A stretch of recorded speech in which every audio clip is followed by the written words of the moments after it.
bittersweet melody when I dance on your flight. 'Cause I know what you don't.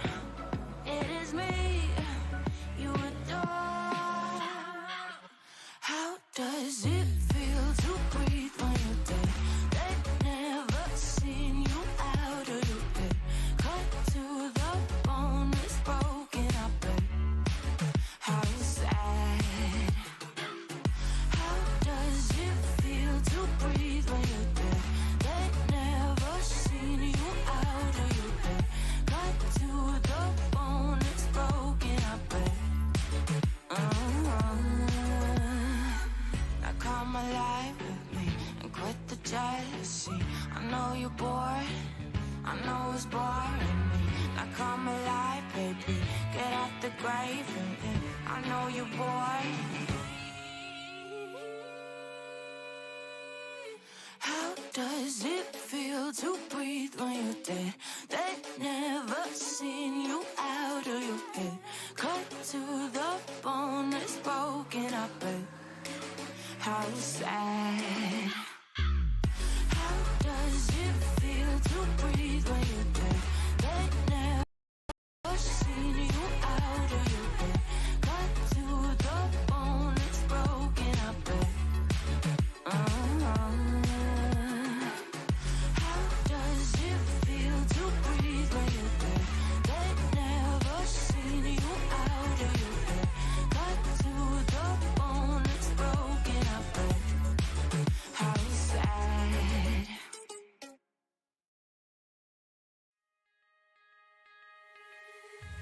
On my mind, succeeding with hope, and you were sure I couldn't agree that we were meant to be. But our love is what they talk about in movies.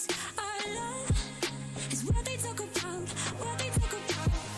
Yeah, we were wild and free, and you know everything about me.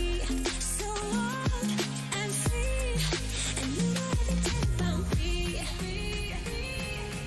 You know everything about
this love that you never started, you once destroyed.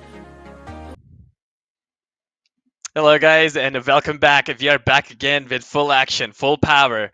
And today we are going into the final series of the games for tonight. It is going to be Stylish Gamers versus the Avengers, which is going to be an insane set of rounds and definitely an enjoyable game. With me, I have Frozen Razor, but I think he's stuck for a while.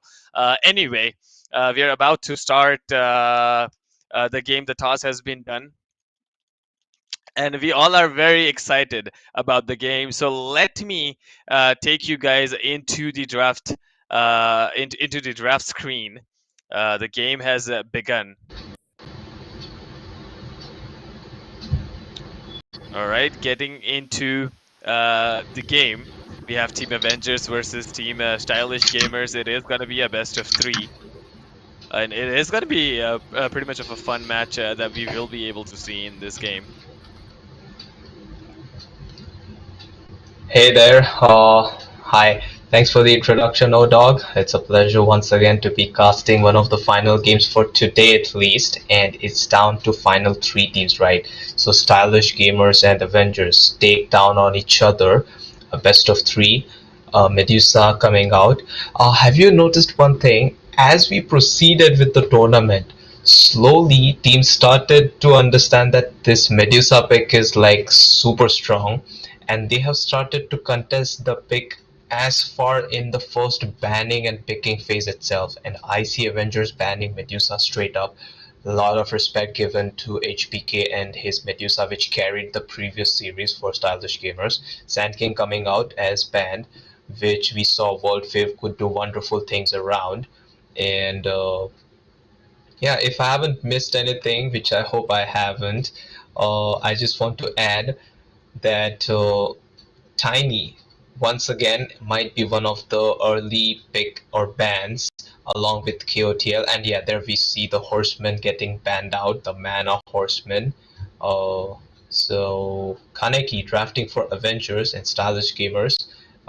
It's going to be Pompo drafting for them. He bans out the Dead Prophet. Odog, what do you think could be potentially something that you might see as pick hero as according to the strategies of these two teams, which we have seen quite a lot. Often we have seen Stylish Gamers pick Bane or else the Tusk. Do you think we'll see more of those two heroes again? And Necrophos, etc., I'm the usual ones? I mean, definitely, I think we will be able to see it, but as of now, Avengers are coming up with the Lich pick as position 5. We have seen them, I think, playing Lich.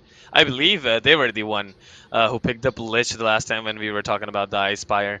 Also, from Stylish Gamers, I really feel like they would want to go for the same strat, but I also feel like they would want to go with the Rubik because they feel pretty confident about playing Rubik in these kind of games. Pumpu, again, looking out for the draft. Um, this guy is a man of brains. I mean, I feel like his drafts has been on point, and he knows, how to get on these drafts and change things according Right. to how the other team is playing. So I really feel like we might be able to see a Bane, we might be able to see a Rubik, but the first pick is going to be Timbersaw, and I'm pretty sure it is going to be played by Oscar. Yeah, certainly. It looks like the Grandmaster tier, uh, Timbersaw, is gonna be handled by none other than Oscar. Uh, it's some confidence coming in to pick the off-lane hero first, but yeah, Timbersaw is definitely one of those heroes which causes a lot of problems because of the pure damage and the natural sustain this hero simply does, especially pressuring that tier 1 tower at bottom. Pompu just probably got the word like from Oscar, you know what, get me Timbersaw. And oh, we see the Bane pick again. Now, just to make a note of a few other things, uh, like we discussed before, Bane in the hands of Posol has been very exciting to watch. The Yep. nightmare saves, the fiend's grips, they were on point for multiple occasions. Necrophos getting picked as well. I'm glad I understand. I'm Yeah, I glad mean, I this understand is. these teams. Mhm. Yeah, this is going to be like one of the few things that we have to take keep in mind, that they are going to be on the Necrophos thing. And I mean, Avengers are pretty strong in terms of what they would want to pick, and it is going to be very strong for them to pick up a Necrophos. But we also have to keep in mind that Pasol has been saving so many heroes during this time of the game. He has been going up with the sleep saves that we got to see in the past few games. The next two bans coming up from their side is going to be Anti-Mage as well as Monkey King, which are going to be the next two bans from their side. Avengers versus Stylish Gamers. The fourth ban is gonna be on the side of Avengers. Guys, remember, this is gonna be the best of three, and this will be the decider which team will go and face off Team Whoops, one of the best teams in our country, in the grand finals, which will be happening tomorrow. I am super excited to see what is going to be happening here right after the Void Spirit ban that came out from the side of Avengers. And we are still patiently waiting on the next ban, which came up. So they would want to ban Ursa into this phase, and I really felt like Ursa was an important ban from the side of Stylish Gamers. It does counter a Timbersaw in a few ways, and the Puck ban coming up from Avengers. Frozen, are you back into the action? Yeah, we would love to give that insight on that same regard. Not just the Ursa. Mhm, Monkey King being the hero band before that is the same kind of condition. I mean, yeah, you can cause some problems to the Monkey King, right? But hey, mhm, uh, Monkey King wants to get back on that HP part, and that Jinx stacks is gonna allow him to lifesteal, especially combined with the Boundless Strike. So, like if Timbersaw is not able to keep his distance from Monkey King with that Orb of mhm, Corrosion build. And just to consider, there was this magic burst coming from the Lich as well. So yeah, Timbersaw was bound to get nuked.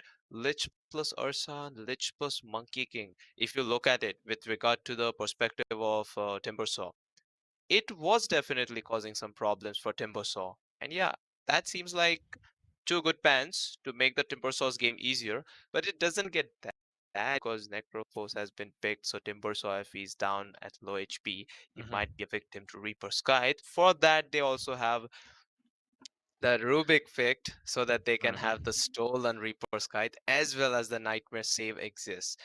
And Rubik mhm, is about to be very happy because yeah, you get to steal any of Lich spell. It's quite brilliant. At a cast range bonus, you can mhm, nuke from a long distance, right? And if he gets that sweet Chain Frost Steel, it smells like trouble for Avengers. But we'll see how it goes with the mhm. next bans. So they just ban out Puck. They want to make sure they don't give them any kind of control.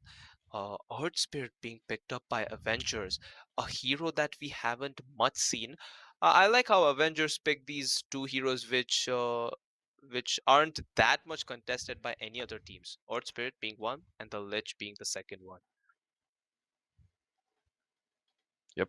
That's very right. Right off the bat, when the game started, I predicted that Stylish Gamers will pick Rubik because today Pampu seems really confident on his plays, whereas Pasal has been doing great on that Bane. We still have to look up to what are going to be the safe lane that we might be able to see. The safe lane and the mid laner from both the sides, I believe. Maybe Right. Necrophos could be mid, could be off lane, it could be on both the sides. One other thing that I would want to mention is going to be there are only four more bans left, and there's going to be the Ember Spirit. I think Ember Spirit is going to be on that mid lane from the side of Avengers right after banning Puck. I was kind of expecting Ember to turn up.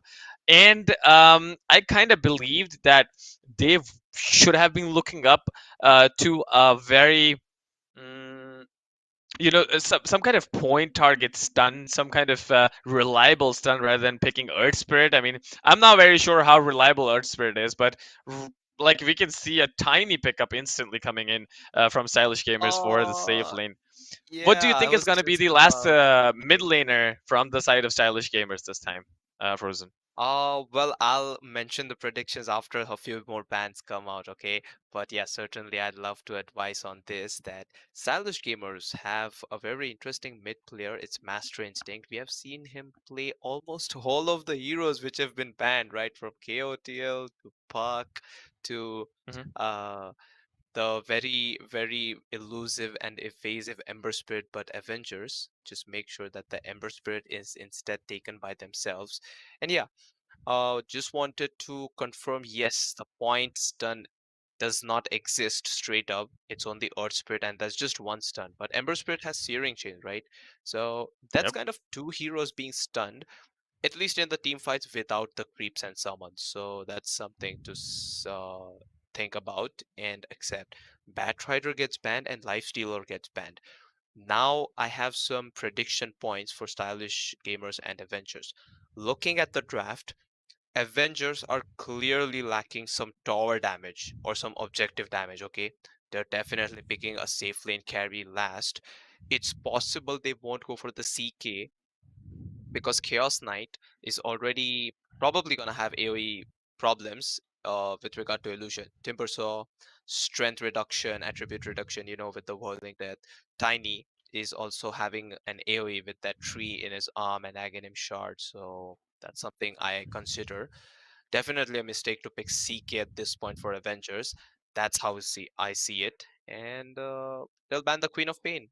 A bit of more AoE and the annoying pesky hero, which is otherwise, difficult to catch. They just acknowledge the fact that they lack the point stun themselves and the stuns to catch these evasive heroes. So yeah, like the last four heroes which have been banned by Avengers suggest that they clearly need some control against the evasive heroes, and maybe stylish gamers can capitalize that if they hack through that banning sequence of those heroes. Last ban being the Hmm. Templar Assassin. I was suggesting that they lack the building damage and the objective damage, right? Physical damage to be specific. So that's a good ban by Hmm. stylish gamers. I love that TA ban. Hmm. It's definitely good. Hmm. So there is going to be Terrorblade Terribly. coming up from the side of Avengers. Do you Where's feel like it's an awkward Terrorblade oh pick D. because they picked that into a timber saw and a Rubik who can possibly, uh, steal the Sunder, or like there's so Mhm. many finishing blows with regard to stylish gamers picks, that there might not be Yeah. opportunity to stun, or I mean Sunder. But yeah, the stun problem still exists, like you mentioned, and Master Mhm. Instinct's Outward Devourer, laning presence, save from the Reaper Sky just in case. Ah, my goodness, they insta-picked it, haven't they? Ah, goodness. I Mhm. feel like stylish gamers is having the edge on the draft for this one. What do you think, Odog? Yeah, I mean, stylish gamers have always been showing up what they have. Whereas, I mean, we cannot underestimate the power of Avengers. They have come this far, then they potentially can go up to the finals and maybe can represent India on the Asian Games this time.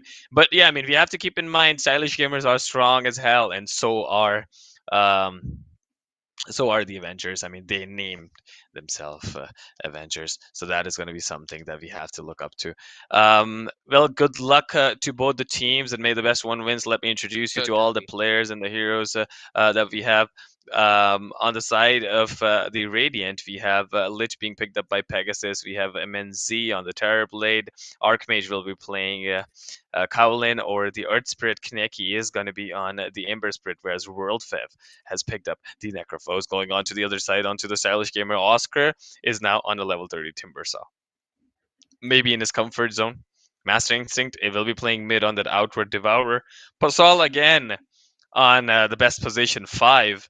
Pampo on the best position 4, I should mention, and HBK on the Tiny. Yeah, I mean, this is going to Oh, yeah. be pretty interesting, and we have to see which draft can work better here. And one last thing I'd like to add to that same thing. Is this the second time we're seeing Tiny versus Terrorblade? Because the last time we casted the same position once facing off against each other, it was a very close Mhm. game, wasn't it? When Yep. Pasol's team had the Tiny and they were against a Terrorblade. So this time, uh, they have to execute the same thing, I believe. I'm not sure which Mhm. series it was, but it was a Terrorblade and Tiny matchup, I'm sure. And Yeah, certainly that definitely. matchup is scary with regard to physical damage. I mean, they have solutions to kill the TB. I'm not saying they don't, but at the same time, World Fave Necrophotes, he could pop off with Mhm. a very good laning stage and just cause problems for the supports and force them to use a lot of spells and create a lot of Mhm. space. And at the same time, Kaneki is Ember Spirit. We all know Yep. how evasive and elusive this hero is with regard to the sleight of his dodges, to the remnant finishes. So they pick the Ember Spirit and they pick the Terrorblade to themselves. Perhaps they have a plan just in case, Timbersaw and OD goes out of control. But yeah, let's look forward to that. And until the pause, any predictions from your side? Because based on the draft and the way the teams have been playing, I do feel like Master Instinct's OD is the X factor in this Mhm. current game one. Yeah, I mean, he can be. I cannot deny the fact that Master Instinct is one of the good, or rather, the best mid laners that we have seen till date. I mean, we were talking off stream as well about how good Boo was. So Master Instinct and Yeah, Boo, I mean, those two guys, like they have a very high understanding about the game. And Kaneki being a little bit sneaky there, coming up with the smoke of deceit, moving, so moving across with a 15% faster speed. Pascal trying to spot if there is a are ward. his spider senses gonna tingle that, oh, there's an observer what just below me? Hmm. That is going to be something I that we have guess to see. that's a World no. Fave, The ward stands, World yeah. World Fev has put the ward up onto the other side.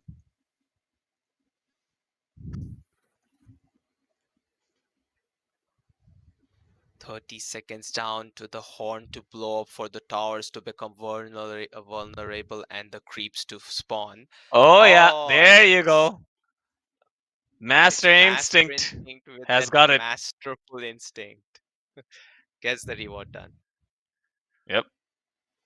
I think they have done their homework about how Kaneki places the ward down. Kaneki is also a really good player on that mid lane. I've watched a few of his pub games. And HBK, Pumpu, and Oscar. So, all right, three bounties being secured uh, by Team Stylish Gamers.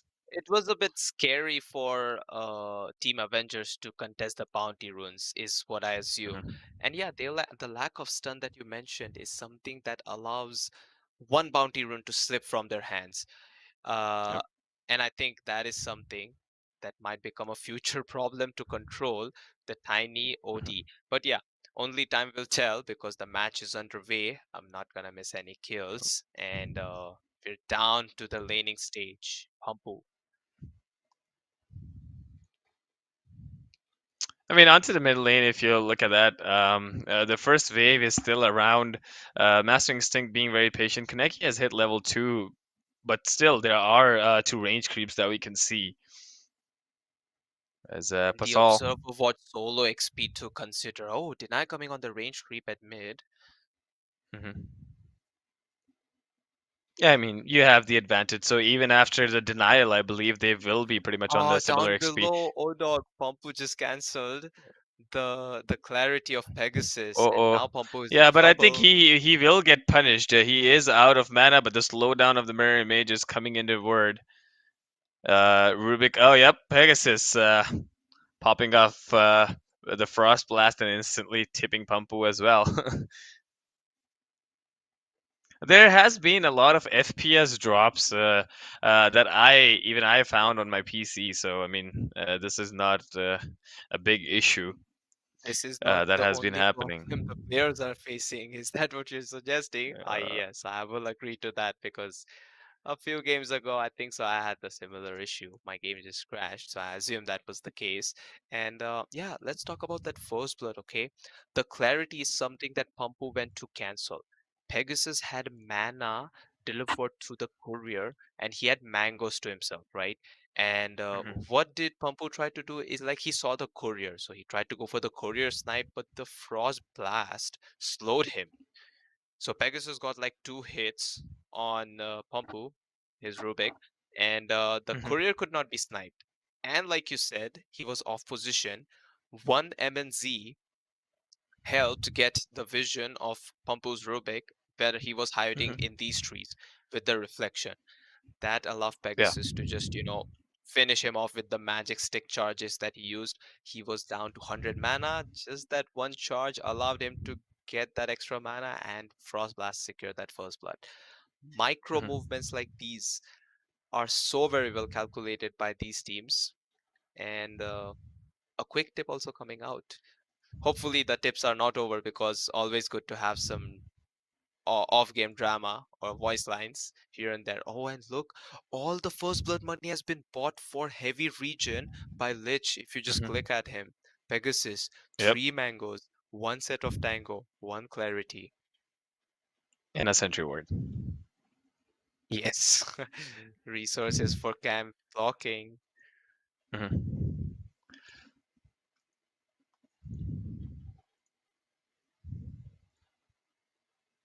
Sol and A just exchanging a few hits. I like how in the laning stage there's a minor 1v1 going on between the cores and the supports often.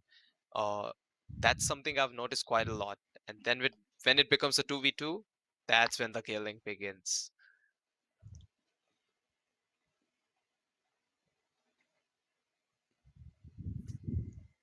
Going on pretty evenly so far. Sleight of fist, 2 points, Kaneki. But he has the bottle. Master Instinct.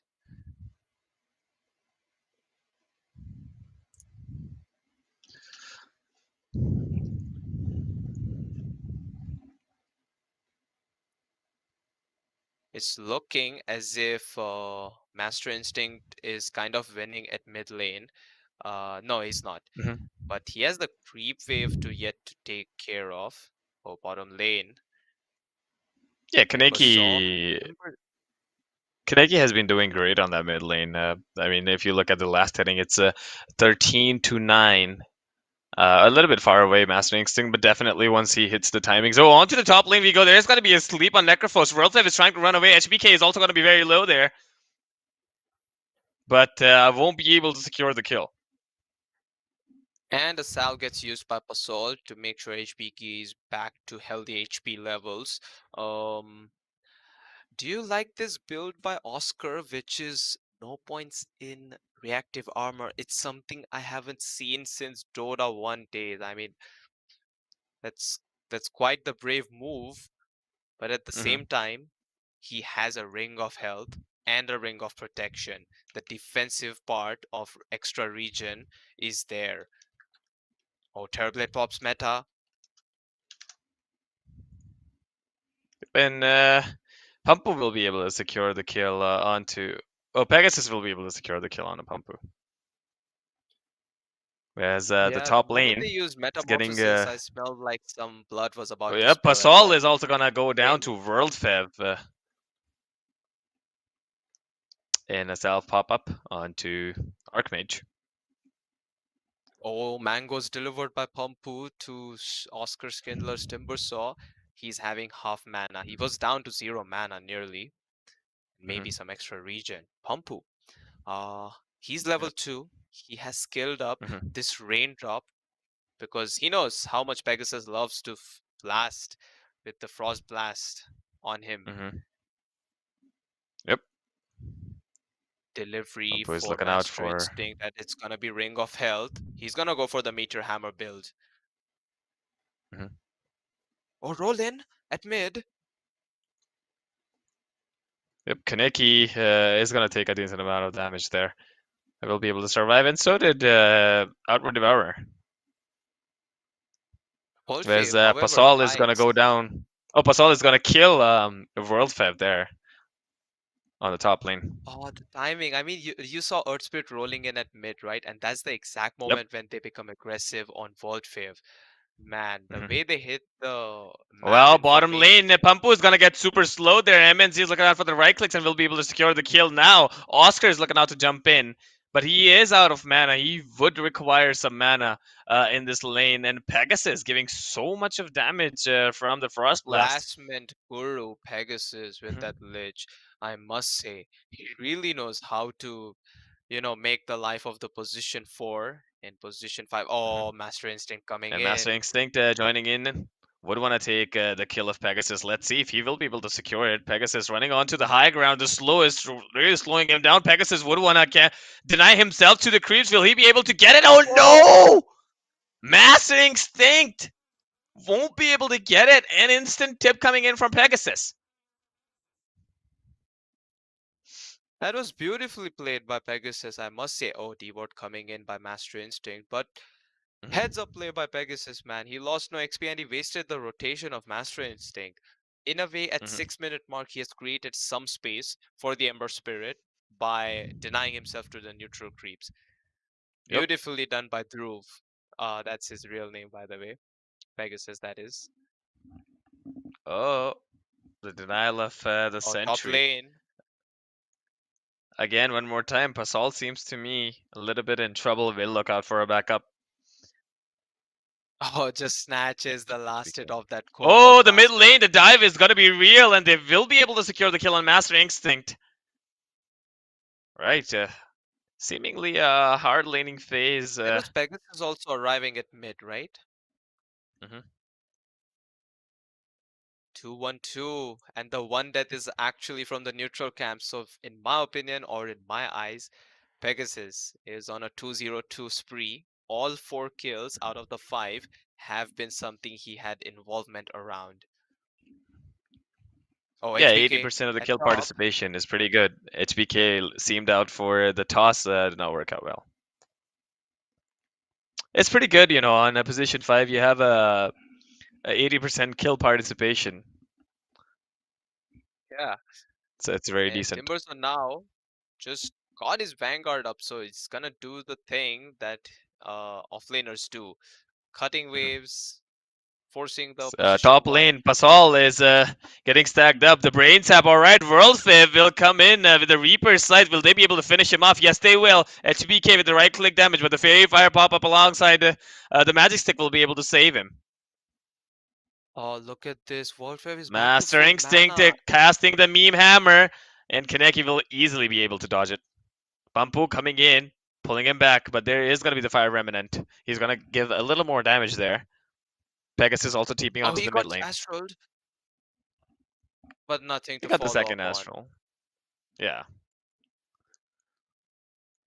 At 2BK. He'll Get take some some, damage onto just the some extra raindrop. intelligence, or mana. It's mana pool that you get to steal, right? There used to be a time when Mhm. astral imprisonment also allowed to get intelligence stolen. Oh, meme hammer at mid. Oh, Master Yep. Instinct Oh, the into. fear, the pull in, and yes, Pegasus one more time. With the Chain Frost, will be able to secure the kill alongside Sinister Gaze. Pegasus, man, his lich has been all over the place. The unusual position 5 with 6 kills, with involvement within as far as 5 kills among the 7. Only 2 of them coming at top, which he could not be involved with. Otherwise, of course, Terrorblade would have problems. Who has ditched the bottom lane and HPK. He just arrives so that he can also help Oscar and Pumpo hit this tower. So tier 1 for tier 1. They'll try to exchange it. Meteor Hammer, meanwhile, at mid. More HP down on the tower.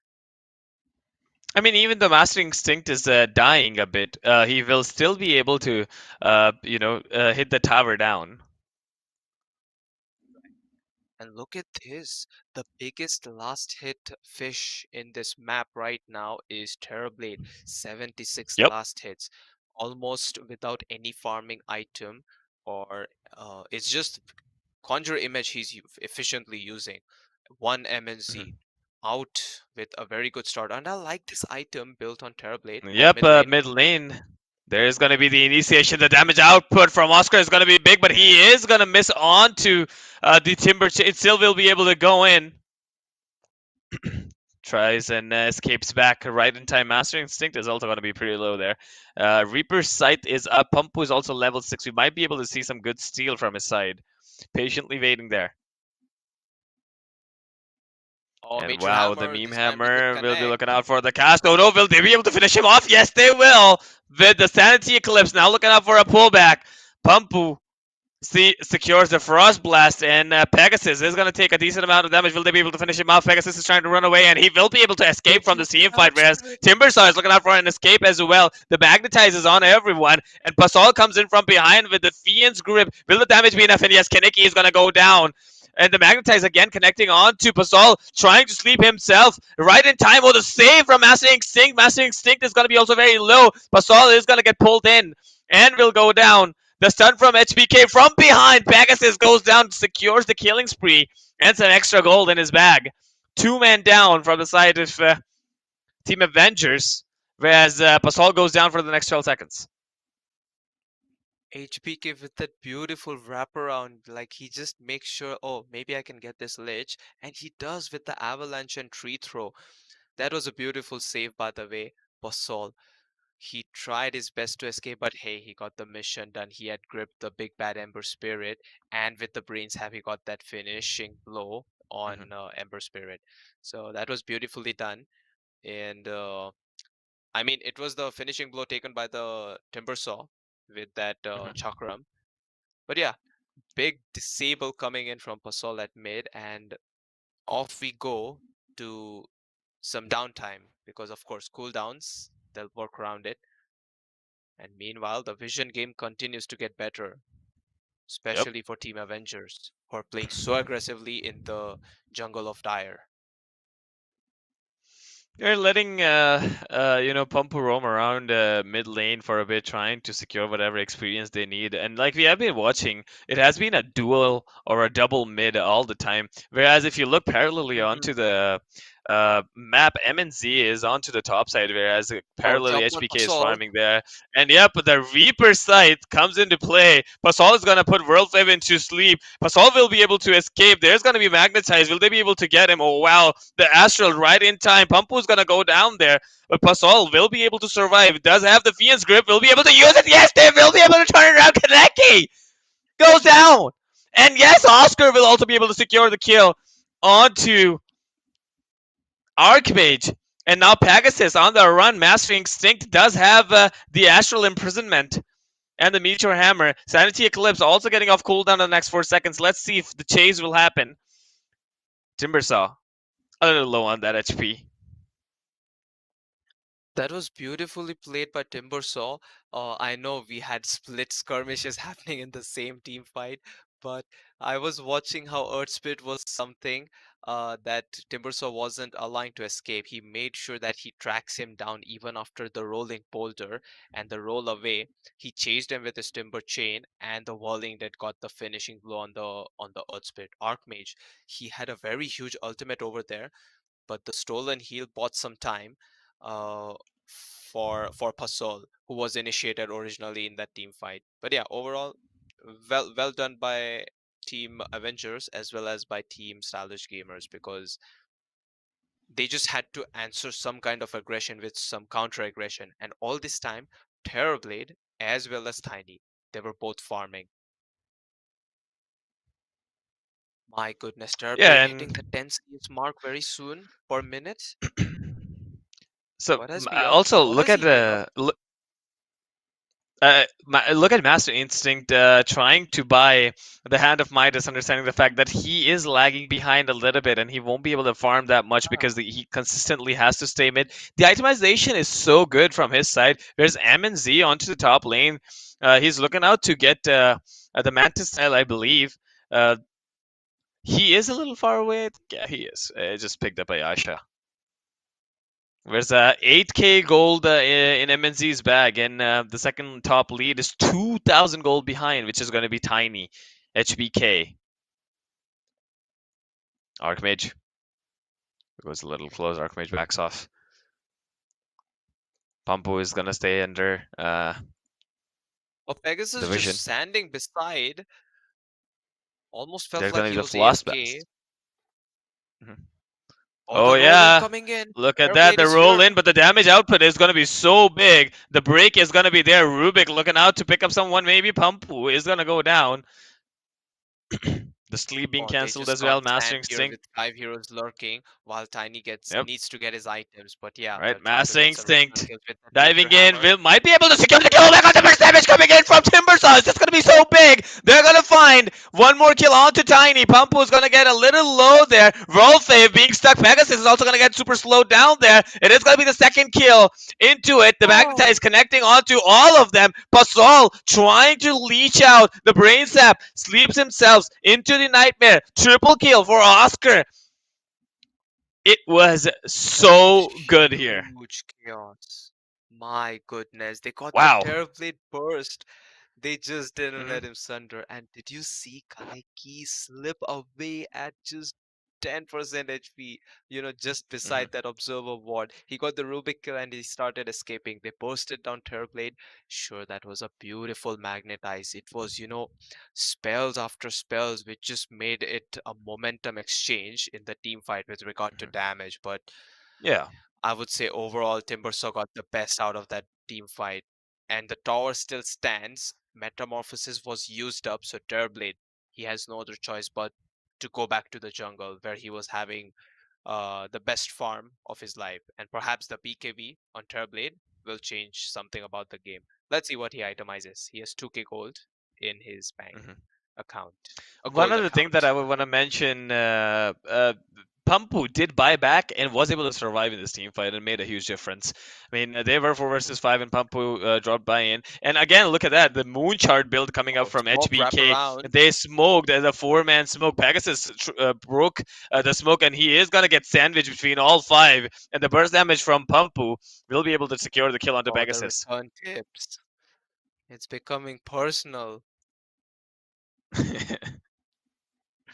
These guys are very good friends, I believe. I mean, they all are. Or They maybe, all yeah, have it's been playing just together for a the very long time. yeah, just the affection in the form of tips. Yeah, 3 man on top. Oh, look at this And yep, position. Timber Timber Saw chain. comes in. Look at that. The Timber Chain. The movement is just insane. He does have a TP. Let's see if Pumple will be able to get close to him or not. Oh, that's a decent Great amount of steal with damage that he would want to. Terrorblade. Oh, no, he sundered. I think it was a little too early for the Sunder. Master Instinct trying to join in as well. He's patiently waiting onto the corner. And now Terrorblade has no other way, but he will have to go Oh, the down. big one. Pumple getting stolen back. Uses a Frost Blast. And yes, Oscar will be able to secure that one kill. Pumpu is going to be very low. The magnetize, the burst damage from the Frost Blast is just going to connect. Wolfswave connecting in as well, securing that Wicked 6 streak. Whereas Cowlin is going to miss a little bit there. Oh, Archmage Pasol on the might stun. break. Pascal is going to get a little too close over. Yeah, he is going to get into the Fiend's grip. Will be able to secure the kill. And now Pascal needs to run away. The Nightmare is still up. Will he be able to go for the Nightmare? Did go for the Nightmare, but it is going to be a pretty easy kill for Kaneki. That was a very bad chain frost because there was no bounce and it was on the single Rubik, and sadly Pompo couldn't steal it. But at the same time, they got the big fish killed, which was the Terrorblade, and the bigger fish that Worldfair was able to finish off with his Reaper's Guide was none other than the timber chaining timber saw. His wicked 6 streak comes to an end, and we come to a pause. Yeah, let's look at the itemization of everyone right now. Kaneki does have a javelin pickup. Yes. Pegasus is still on the tranquil boots and the magic one. MNZ trying to hit the timing for the Manta style, if I'm not wrong. Whose career is this? You might be able to see a career pickup, or he This does might be have the the Aghanim gold. shard being to Necroforce, is that right? Which is in this courier on the Radiant side. I think so. Oh no, Oh, it's the shard for Tiny. Oh, you're oh, talking about the Radiant side. Okay. the The Radiant Radiant, side the is on Radiant. Lich. Yeah, that's Lich's Lich. career Got it, got coming it. in. Looking at further into the itemization, World Fab does have a Spirit Vessel alongside Yule Scepter of Divinity. Whereas if you look at Pasol, he has the Arcane Boots. Would want to go for the Ether Lens. Definitely one of the most important items I personally believe on Think uh, Bane. the best item on Bane, right? Like Yeah, considering I that mean, it's cast range and all of the spells are something you need to cast. So yeah, definitely one of the mhm, best items, if not the best. And Tiny, he goes for the Moon Shard once again. I really love how he has that one single item for mana, which is Sage's Mask and Moon Shard. mhm. So night vision, attack speed. Uh, it's something I just really love. Like this 140 attack speed and 400 bonus night vision is just insane. Yeah, And you can and then we consume also it have to. for 200 bonus night vision, like at the end of it, just in case, you're about to get six Mhm. slotted. So yeah, preps for that. Yep, let's look up to Oscar as well. He picked up an early Vanguard in the lane, and I think we noticed that. And post that, he has also got a Yule Scepter of Divinity, which is definitely going to make a difference. And he is going to be a little bit lucky there, I should say, with the Fairy Trinket. You get the 75 health, 5% spell damage, Oh and yeah, 5% mana cost that's reduction, which is all. really helpful for a That's strength hero like all Timbersaw. tier one item. Yeah, we never speak about neutral items much, but since it's come to a pause, Odak, let's continue with the neutral item talk. Okay, Fairy's Trinket is gonna be there with Oscar Schindler. Essence Ring, a very vital item for the OD. Pasol just gonna accept whatever is available. So Ocean Heart it is for some extra attributes. HPK, of course, happy with that broom handle attack range, which is so good along with that extra damage and armor. Also, he has a moonshot to complement the broom handle itself, as overwhelming it may sound. Pampu, meanwhile, Mhm, and MNZ don't have a neutral item equipped yet. It's something that they might be getting delivered through the courier. I don't know if I've missed on that because there's not many tier 2 items dropped for team stylish gamers. But as mhm. for the jungling TB team, they did get some tier 2 drops, such as Dragon Scale and Quicksilver Amulet. Oh, MNZ is gonna take the Aquila. Yeah, I mean it is definitely a good one, I should say. I mean, it's not bad at all. To talk Oh, about he the just neutral throws away items, the Aquila. He gets the Brigand's Blade now. there's a bullwhip and a bullwhip for Terrorblade, and Grove will pick up as well as BK has sent it back. Looking at the net worth chart right now, MNZ still staying on the top, does have 10k gold. Not sure what he wants to finish. He has enough amount of gold for the Manta style recipe, if I am not wrong, but he still hasn't picked it up. And I Maybe he would just want to go noticed that first. after the Midas was completed for Master Instinct's OD, Mhm, he's just like Outworld Destroyer. Man, they keep changing the name of this hero so many times. But yeah, that doesn't matter. He has his Midas and he's catching up very quickly on the charts of net worth as well as the XP, the experience. That's what keeps mhm. your hero strong with that pure damage, with that arcane orb. Yep, that's very true. I mean, also like getting that attack speed is never too bad. I Hmm. mean, yeah, having the attack speed on 40 attack speed, that's quite a hitting up lot. the Midas. Oh That's wow, quite a lot. Pascal goes on to mid, all in the Fiend's grip, but there is no backup. Master Instinct looking out for the TP. There's gonna be a pickup. Pascal is gonna be very low. Kaneki will be able to secure the kill, and here comes the Sinister Gaze into the sun. HBK is going to be very low there. Wolfwave coming in from behind does have a Reaper sight, but I don't think it was really needed. Master Instinct is also going to be very low. Wolfwave will be able to secure the kill on the Reaper, gets the third Reaper, and Kaneki with the second kill in this Oh, team that fight. A was four-man team beautiful. vibe. What a chain frost by Pegasus. Right after he knows Mhm, Pampu's spell steal has been used up, he just throws that chain frost. And did you see that Aghanim shot Death Pulse, the Death Seeker, which mhm, amplified the chain frost damage further from World Fair? Man, World Fair and Pegasus, they just got tiny to such low HP. And finishing Mhm. blow coming on the Tiny, of course, was by none other than I believe it was Earth Spirit, because he rolled on top of him in that Death Seeker. So that just killed him off straight up. And next item Mhm. Necrophos is gonna go for is the Blink Dagger. He wants to position himself and make sure he catches the OD, causes him a lot of problems. Double damage, by the way, at top. Will be picked up by Kaneki into the bottle. I mean, if you're looking at the statistics right now, it kind of went a little low. Or like a little to SG side, the stylish gamers, A and now little it bit seems of to map be control, completely the side but of the Radiant, and this is going to be something that we have to look up to. yes. Oh, this Observer Ward, this is a good one. Uh, that scouts a lot of information near the triangle and the big camp at top lane.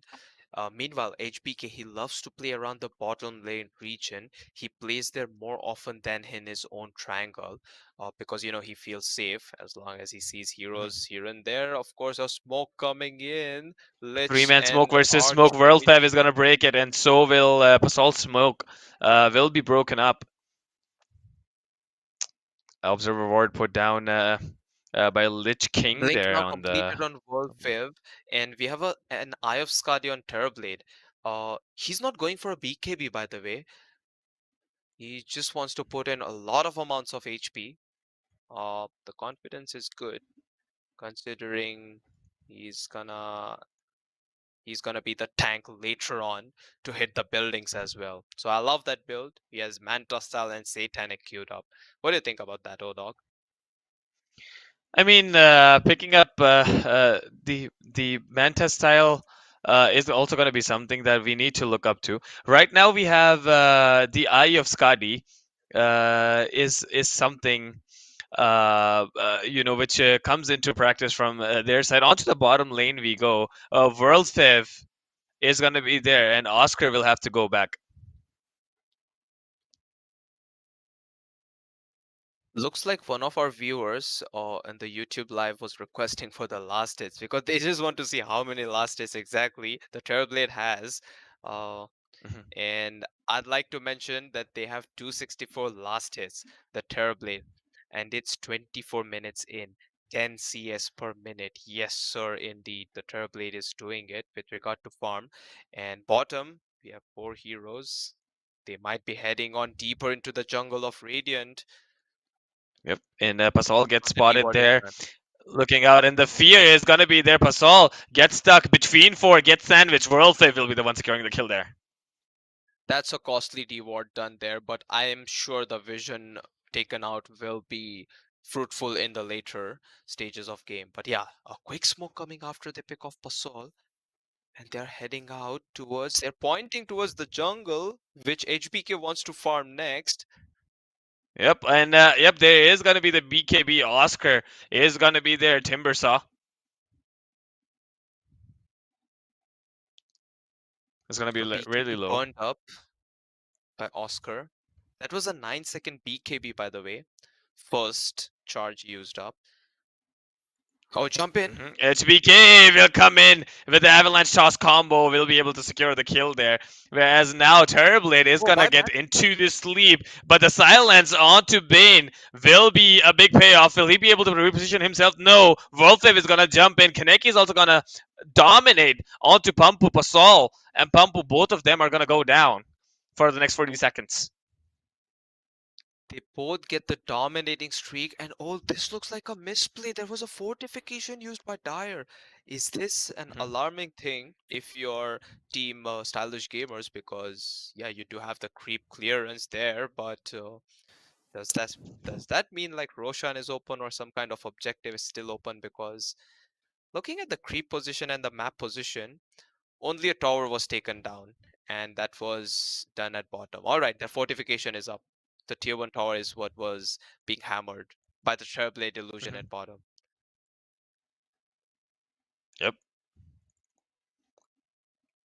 Kaneki picking up the invisibility rune, and right now seeming to control majority of the map. I mean, the towers are gone, but the dominance that is coming up because they understand They're the looking to go for advantage. Pasol. And They're Pascal ready. again will get dived in. There is gonna be the disarm. He's looking out for the Reaper side, but yep, he will be able to get it between the towers. The Ghost Shroud being stolen up, and the damage output is just going to be big. Whereas the Banish onto the other side, if you look at the bottom side, Worldfave is going to get a decent amount of damage from Oscar, but Oscar is also taking a good damage from the right clicks of MNZ. Will he be able to survive? Well, the Vanguard is still keeping him on, and HBK has secured 2 kills.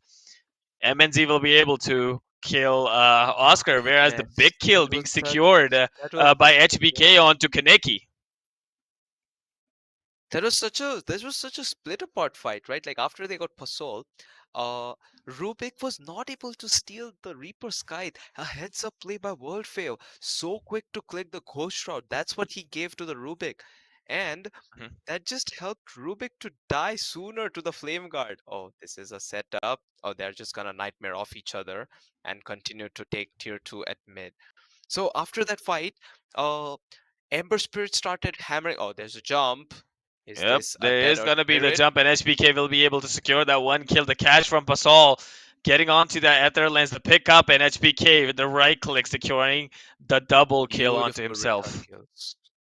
Well done there by Team Avengers because after their tier 2 tower died, just when Earth Spirit and Necrophos were about to bail out, they tried to nightmare off each other, but HBK tossing Archmage backwards and catching them both. That was the Mhm. that was the big play. Now they'll take Roche to themselves, and this is gonna be a fast one because it's only 3 heroes alive on Team Yep, Avengers. Oscar is looking out to give as much damage as he can to the Rosh. This Agents of Immortality is going to be pretty important for HBK here. Will be able to pick it up for the next 5 minutes. He's going to get Immortal Kaneki. Will run away onto the corner into the trees. That was a narrow escape from HBK. I thought he might toss him any moment, but his blink was on cooldown that time, I think. Uh, so they'll take this tier 1 tower next, and they just wrap around in the jungle. Oh, the courier! Oh, It was pretty not close. enough. Not It enough was very damage. close. Yeah. That was It close. requires 2 hits 35 at HP. least. Look at the power of Tiny right now. I think all he's lacking Yeah. is a little bit of damage that would be required. Like any kind of damage item would just do great. He's already queued for a Silver Edge the moment we discuss damage item is lacking. So crits are going to be there, break is going to be there, and most importantly, he's gonna have extra attack speed and damage, which a carry really needs. So they make a smoke play, they enter into the jungle of Radiant side, and Terrorblade meanwhile is done with the Sanjay Yasha. Sanjay Yasha, he has a Mindbreaker. Silver Edge completed.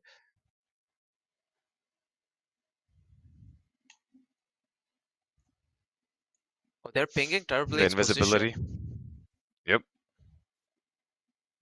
I mean, picking up that silver edge is going to be an important item. That's a good item as well to escape, considering you don't have a Manta style. You're Mhm. forcing the opponents to use dust and etc.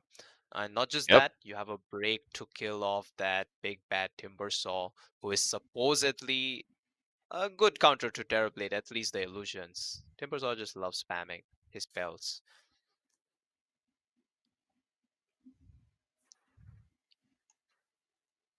Looking onto the top lane, Terrorblade is going to get invisible there with the silver edge trying to move up. I mean, definitely, it also helps you in the movement speed.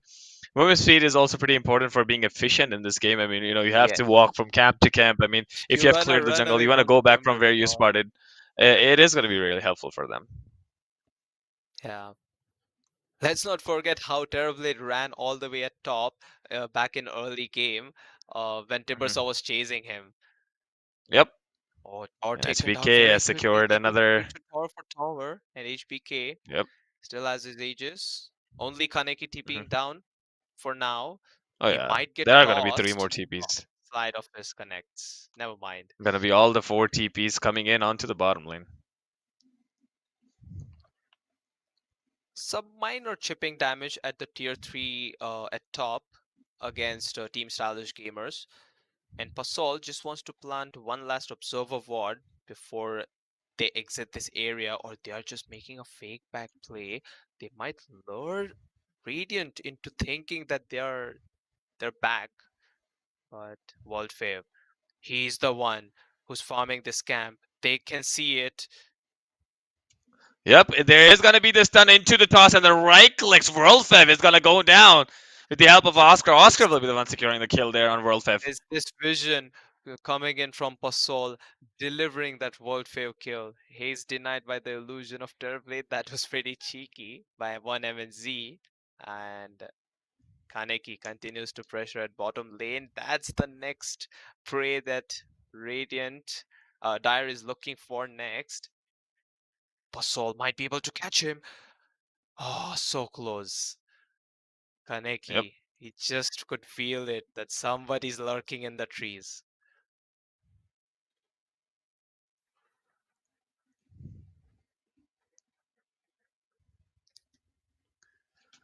Oh, HBK just blinks away. Yep, a Kaneki. Oh, the I mean, grip is there is intensely from a. Basol. Oh my goodness, did you see that? All right, yep. I think it was a misplay, but then they would want to jump in. Pasol is gonna get silenced. There is gonna be the pullback. He's looking out for the stun. HBK lands the avalanche a little bit off there. 3-man down. Also uses the BKB. Will have to back off there from the team fight. Goodness gracious. I'm very sure Pasol thought he was not in the cast range, but because of the psychic headband, he was. Oh, Odi getting caught out. Oh yeah, he is gonna use the Bobby banish slowing onto this. one. Does have the BKB, the Aegis of Immortality is also gone. If they would want to dive in, World Fave coming in. Oh my god, HBK right in time would want to toss him in. Archmage. Wow, HBK right on spot. Archmage is gonna get stuck in. It's gonna be double Oh, killed. You are gonna get punished for going in there. Wow. they really wanted that Odi, and Master Instinct just managed to pull off a bait, which only HBK knows how he managed to. HBK, he's a positioning master, man. He saw that toss. You saw that toss going towards the Earth Spirit, and once again, in the air, the Necrophos goes, but only the dead body coming down. Now he still has the Aegis advantage. Sorry, it's gone, but he has the damage, and the two heroes which could Yep. bother HBK otherwise are not a problem anymore. They know there's a sentry here, I think. Yes. Oh yeah, there is gonna be a pull in, but the save coming in from Astral Imprisonment will be saving the life of SBK. And yes, Pegasus is gonna go down to the toss. Oh, the amount of damage from the mirror image! Look at that! He has to pop his Mirror BKB image. up. Oh, I didn't know Terrorblade could do Oh this to no, Tiny. MNZ jumping onto Pasol. Won't be able to catch him. There's no detection though. Pampu is gonna be very low there. Kaneki jumping in onto the back line. Pampu slowly going down. Wolfev will be able to secure double kill there with a Reaper sight onto the OD. Master Instinct goes down for the next 70 seconds. Man, let's talk about the position ones on both the teams. Both of them have blink daggers and silver edges, okay? They're willing to jump and finish off any hero. This Terrorblade is probably gonna develop this blink into a swift blink soon for that extra agility and tower sieging. And yeah, that Tiny, the reflection Tiny. Oh goodness, that damage was unreal. I usually say And like the Terrorblade is a difficult hero to, play against these AoE heroes, but that yeah, reflection. true. Um, Let's look at the graph for a while. I mean, it has just the ups and downs that we can see on the screen. There was a 71% peak win rate, a win possibility or probability that came up. It's going down and up according to how many kills Oh, bottom they lane, are Oscar able is in to get. And trouble. onto the bottom lane, there is going to be the route onto Timbersaw. He is going to get caught. Pegasus will use the Chain Frost. Would not want to let Oscar go anywhere and sends him back to base for the next 80 seconds. And there is going to be the Swift Blink pickup from MNZ. Let's quickly look up at the itemization chart because I know the game is a little buggy Yeah, today. when we Kaneki have the picking up time, better do it. yeah, Kaneki has the Agnum Scepter along with the BKB Pegasus picking up the Vitality Booster. There is a Swift Blink into the Silver Edge, Eye of Skadi, Saint Yasha, Dragonlance, and a Mindbreaker. A lot of farm there with a perfect item which is required to jump onto someone, Oh, he's got a instantly leveler silencing with the attack drop. speed. Buildings And about to a leveler explode. drop as well. World Fave coming in with the Kaya and Saint Spirit Vessel. There's going to be Eel Scepter with the Blink. Whereas if you look at Archmage, he does have the Eel Scepter of Divinity, and I think it is more than enough for him. Looking on to the other Ah, side, he's Pascal yeah. does have the Glimmerscape alongside the Ether Lance, one of the two most important items, I believe, that you will need. And next backup could just be the big one, which is the Agnum Uh-oh, Scepter, if you can get Tiny. one. And Tiny will be able to spot Earth Spirit, and Earth Spirit will go down. Look at the big right click like a truck he hits, and the stone goes down for the next 50 seconds. Let me get back to the itemization real quick. HBK picks up the Silver Edge, and the first item was Moonshot alongside Blink Dagger and a BKB. He has bought another Hyperstone, not going for damage, just completely believing on the base damage that he has. Master I Instinct mean, our picking up the damage wish Dragon was Lance. fulfilled with the Silver Edge. He's going for an assault now. Oh wait, there might be action. Yep. Oh, HBK jumps in with a truck, looking like to be able to hit him, but then Kaneki is getting caught. There's no way he will be able to escape. And yes, if they will be able to finish him off, a big timing world save. Oh my god, the save from Pasol! One more time, the turnaround Pumpu again stealing the Reaper's side, securing a Oh kill, a whole no! 5-man wipe, and now they will be looking out to get into the tower range. What a team fight from them!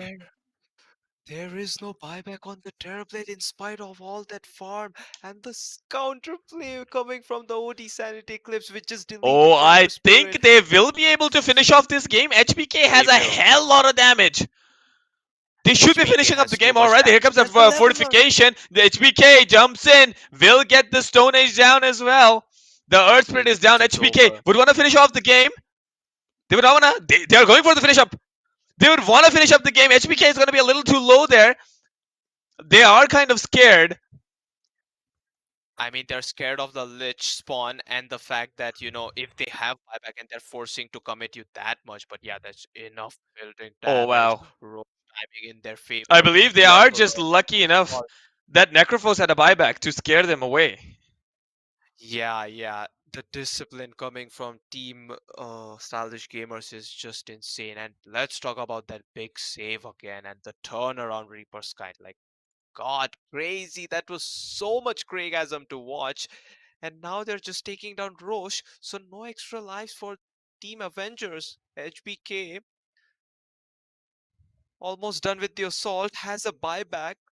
How much farm does he have? The net worth swing in the previous team fight just put HBK above in net worth, and he's gonna develop his blink into an overwhelming blink, I'm sure. Oh goodness, HBK, you monster. Yeah, I mean, he has been doing Hex so much in this completed on game. Master Instinct. No more the problems of the evasive Ember Spirit. They have a Hex as well.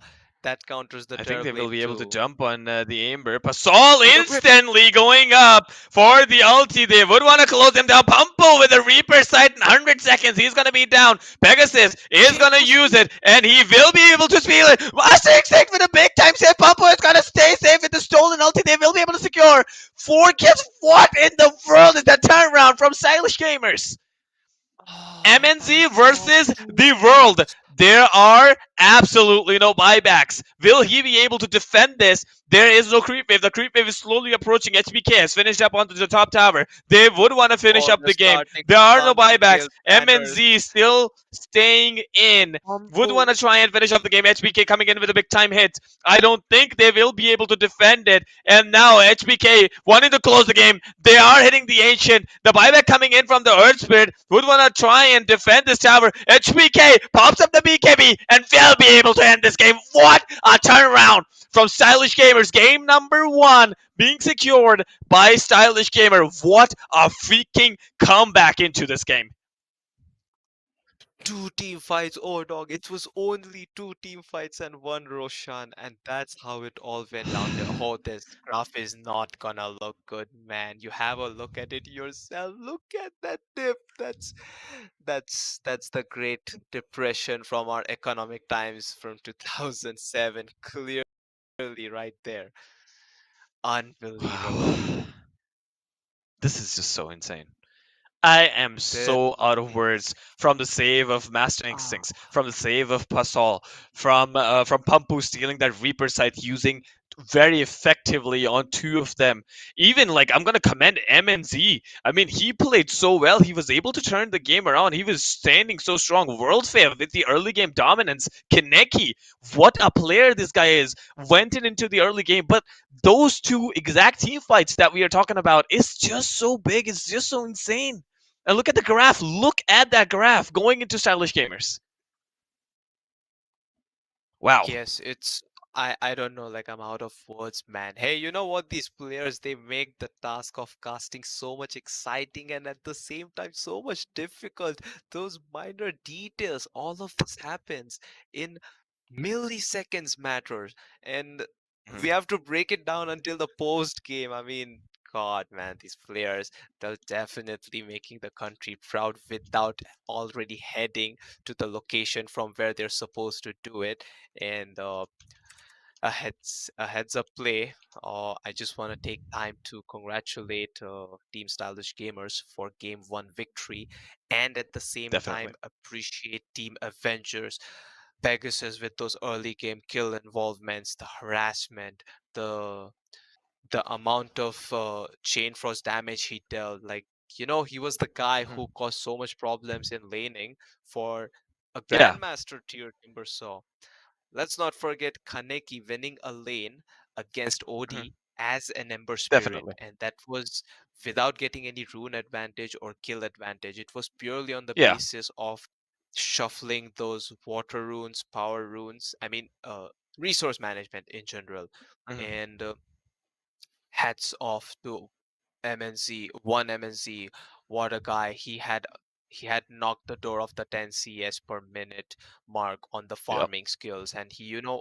almost had the game carried out for them. But those two team fights where everything went wrong, where Pampu and Pasol just showed them how good they are, and Master Instinct with that Sanity's Eclipse to finish off Ember Spirit. I really thought Right. Kaneki was gonna slide off his dodge it, but Mhm. as soon as Pasol saved the OD from the World Fair Reaper Sky, everything went just snowballing hell Mary down.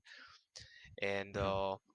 I don't know what to say, man, but that team fight was overwhelming, and that was just Game 1. I mean, what am I Yeah. supposed to say after that?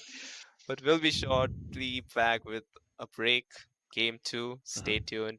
That's the level of Dota you really don't want to miss. So please Yep. hang on. We'll be back. Broken heart that was already shattered. Holding on to what we have, you take us to the edge and back. Holding on to what we have, you take us to the edge and back.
flying so close to where we belong.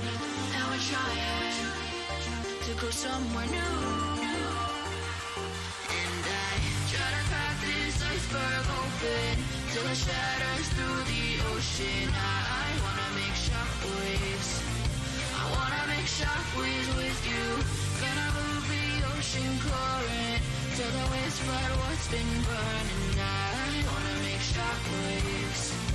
I wanna make shockwaves with you. And I know I'm only getting higher till it feels like I can walk through fire. And I know I'm only getting higher till it feels like I can walk through fire.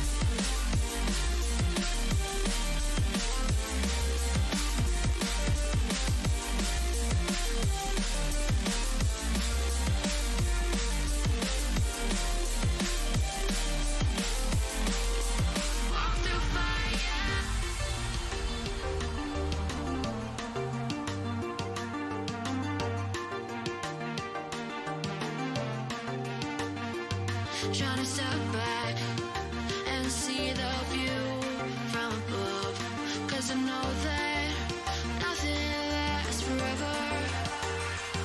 And I try to crack this iceberg open till it shatters through the ocean. I wanna make shockwaves.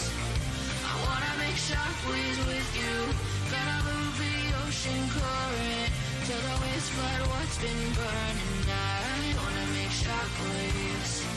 I wanna make shockwaves with you. Shockwaves with you. Shockwaves with you. Shockwaves with you.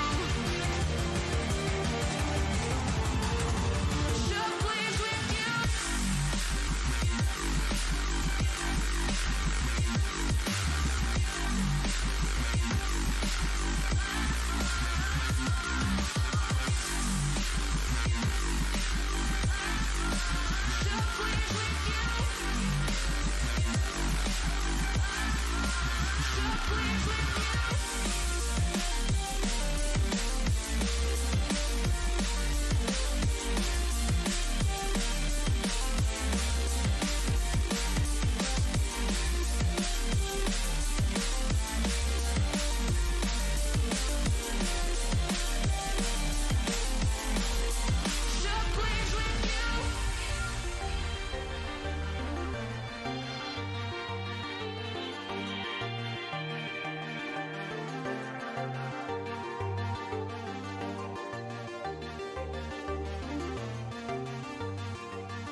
a gorilla, but it goes so fast. All tied up like a captive. I'm on to you. Used to pit on my life, standing on rainbows, playing it cool. I haven't felt this in ages, and I've no more patience. So won't you please stay a bit longer? You're making me stronger, making me stronger. Stay a bit longer. You're making me stronger, making me stronger.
Hello, guys. Welcome back. We are back again, yet with the last, but not the least, best of three for tonight. With me, I have Frozen Razor. The last game was insane. You had all the insights from Frozen, and the game was something that we had to look onto. I mean, it just changed in a few milliseconds, and that is something that we are looking at again, yet again. To all the lovely viewers who have joined tonight, thank you so much for staying up this late with me and Frozen. You guys are the audience that are keeping our energy up. And so we are super hyped. We have started game number two. The draft has begun. I will give it over to Frozen Razor. Let us get into the game of game number two, Avengers versus Stylish Gamers. Thanks a lot for that, So, oh dog. Appreciate it. And let's jump into the draft. As you can see, once again, we have the Medusa Timbersaw ban coming in from Avengers. Avengers now finally respect banning that Timbersaw, which Oscar Schindler just showed how much impact that hero can do. Same right. with the bans on Sand King and Death Prophet, except Avengers pick a keeper of the light to themselves. A first pick tiny coming from Stylish Gamers, Bane being picked again, two picks from the same game which they did win and triumph. So game one is something that Stylish Gamers have won. Although you can't see that on the drafting side or as a win on the score sheet here. Stylish Gamers is leading this BO3 with a one game needed to play in the grand finals, which will be a BO5, not a BO3. And Avengers, can they Yeah. strike back? Let's see what they pick. Lastly, I want to say something about the previous game. That game was one of the biggest comebacks with regard to gold, XP, and map control at this entire tournament, and that was one of the highest levels of discipline, spell usage, and just what two team fights, and it just went downhill. Graph just looks like a stock market crash. That's how the graph looks, and that's how it went out of control for Avengers. But I'm sure they'll figure out a way. They still pick the Necrophos, so that's another repetitive pick we see from game one. Bug getting banned, Monkey King getting banned. uh, a bit justifiable that Puck is something that is really good, difficult to catch, and they just don't want this pesky fairy, cute little dragon jumping and spell harassing them in team fights. Void Spirit gets banned out next. That's kind of the same thing. I don't know what's with these purple heroes, but they are very much built to do that. Puck and Void Spirit, I mean by that. Yeah, certainly Bane and Lifestealer getting banned. Odog, I don't want to make a color reference, but they have two purple heroes banned and they just say, all right, fine, we'll ban two brown heroes who just deal a lot of physical damage. Physical damage versus magical damage. Purple versus brown. I don't know what is up, but Uh, all right. Well, there's something that I have realized that no matter what heroes you're gonna pick, stylish gamers, Bane is like a permanent thing that Pascal would want to pick it up to be able to pull off. Or from the team of Avengers. Talking about Avengers, I mean, they have given it a good thought process. I mean, they know that Necrophos is something which is like game winning for them. And if you look at these kind of bands that came up, it's purely the respect bands. You see, even though stylish gamers they won the last game, but they know what MNZ can do on the carry role with TB. They also know what he can do with the life stealer. And the rest three are just the meta bands. Whereas for Avengers, they also have quite a few. Um, Respect bands like they are focusing on master instinct. As you can see, there is a Pugna, like all the mid laners band, Puck band, there's a voice spirit band, so which still opens up for outward devourer, as well as amber spirit. So these are going to be the two heroes which are still open for the side of stylish gamers. And Avengers are coming up with a vengeful spirit. We might be able to see LC pick that I can expect, or silencer pick, to swap into the silence, or getting the LC for controlling Bane or controlling Tiny. I mean, LT might not be the best pick because there is a Bane, but I mean, you never know. I mean, the you know the reverse psychology Yeah, might work here. Picking up that that the hero that which makes might sense. not work and might work. So LT could be able to control Bane if the execution is proper, but if it's not, then the Bane will control him. But there is going to be the Storm Spirit pickup from the side of Avengers. I'll let you do the next two picks and the bands that might come up. What is your thought process on right after picking a Storm Spirit? What do you think could be the last pick for Avengers here? For Avengers, once Hmm. again, it's certainly with regard to some physical damage. Like it's all magical damage right now. Good ganking abilities, good sustain, mana regen, creep wave clearing ability, but it's structural damage that we need, and some Roshan damage. So something like, and yeah, it makes sense, right? The Monkey King, the Lifestealer, the Terrorblade getting banned out. So that's like denying a lot of physical damage. And stealing one of the big physical damages yourself as stylish gamers is it's tiny, right? Ember Spirit is Hmm. stolen as well. It's a physical damage hero too. Hybrid, magical as well. Yeah. So need some kind of position one which can deal some decent amount of physical damage. I won't be surprised if they pick a Templar Assassin, but it might get banned later on around the Hmm. stages of final ban phase. Oh Or yeah, Temper is a it band. does get banned right now. All right. Mhm. Um, and yeah, on the side of stylish gamers, it seemed like a well-balanced draft as of now. Teamfight exists, Ember Spirit's there to jump in and out of the fights. Bane is there to control. And like you were speaking about that Legion Commander suggestion with the Bane, Mhm. it does go Yeah, both ways. Like it depends whether you're the yeah, yeah. one pressing the attack and dispelling the Fiend's grip, or is Bane the one nightmaring you and ruining your duel. Lastly, Hmm. Wisp getting banned, IO that is. That's a Hmm. good The ban. IO Tiny. Yeah. Certainly respect ban for Pampu, who has been so cheeky and a bit of flashy. I mean, not a bit, very flashy with Right. those GH heroes. And yeah, he loves to Hmm. do it. Pampu, I'd love to add a nickname to this guy, the man with four eyes on the map of Dota. He's having these big vision factors to himself. I don't know. He's a legitimate Hmm. hacker with regard to what's going on in this team fight. And yeah, last ban coming as Morphling. That's beautiful. Denying that physical and magical hybrid damage to Right. Avengers. I like that. Pampu, smart ban. Odog, anything that you Yeah. suggest would be good for Avengers and stylish gamers. Closing seconds of For the. Avengers, I really feel like they will be looking at some kind of catch. I feel like Faithless is going to be good, but then again, Bane comes to my head, and it is like Mhm. Bane is just against every single hero that I can think of. I mean, if Bane catches someone, then the game is over. And Pascal exactly knows who to catch in this team fight. Who to aim. 10 more seconds on the side of Avengers. I mean, we can only think of any kind Magic of. I, Huskar I mean, maybe? draw even. Oh, there's gonna be Ursa. Ursa. Okay, it's gonna be Ursa. Okay, Okay. Ursa That pickup that coming in in from the the side Rosh. of Avengers. So they are waiting for a position 4.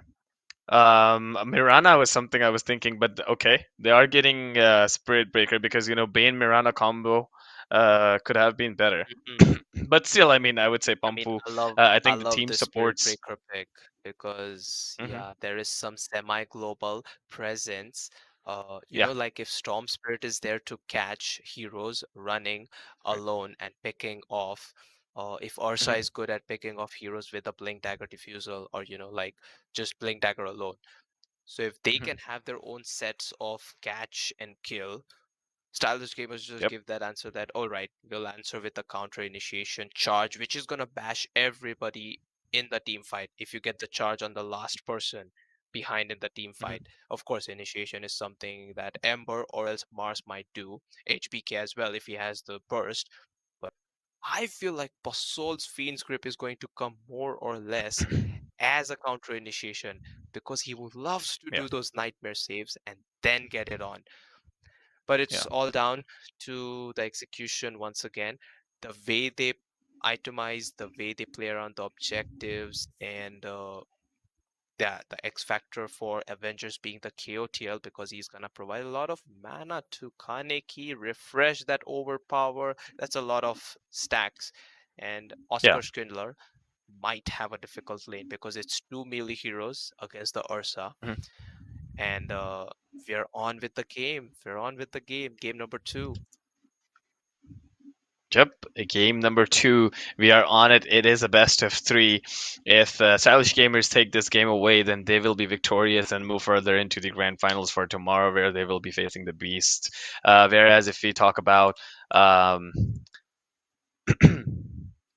whereas if you talk about the Radiant side, uh, then the Avengers, they still have to come back into the game. Let's see if they will be able to come back in this game, because the last game was all about the two team fights that we mentioned earlier. But let's just get into this game. The last game is over. This is a new, fresh game. Let me introduce you to all the heroes and the players on the Radiant side. Um, we have M and Z again picking up onto that Ursa World Fair. Will be playing Necrophos Kaneki on the Storm Spirit, Keeper of the Light.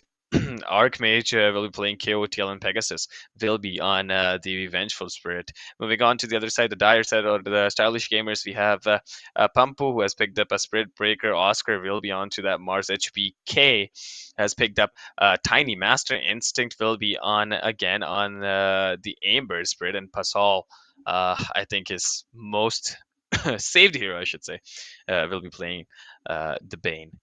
Do you guys know what is the name of Bane in Dota 1? I do not remember. Oh yeah, I do. Atropos. Atropos, yeah. Yeah. Yeah. Bane looks pretty different, isn't it? Or does it look the same? I Yeah, think it is it's different. quite different. I mean, if you see the Yeah. Fiend script animation in Dota 1, you would feel like Mhm. something like, oh, why is there a moonlight on top of the hero which have Fiend script? And you'll just get confused as to why he stopped moving. Is he in pain or is he dead? And Mhm. yeah, Fiend's grip is a funny spell, whereas Dota 2's animation of Fiend's grip, it's like, you Yeah. have those arms right beside the legs of Coming the out, hero, yeah. or at least like the Yeah, yeah. surface of the hero standing, and you have those Yeah. arms crawling. So it's like a signature of like this god of Mhm. Niktasha, and it's a reference Yeah, to yeah. Hades, Natasha, I yeah. believe, the god of hell. Mhm. Like the arms, like in God of War 2 when Kratos dies, and etc.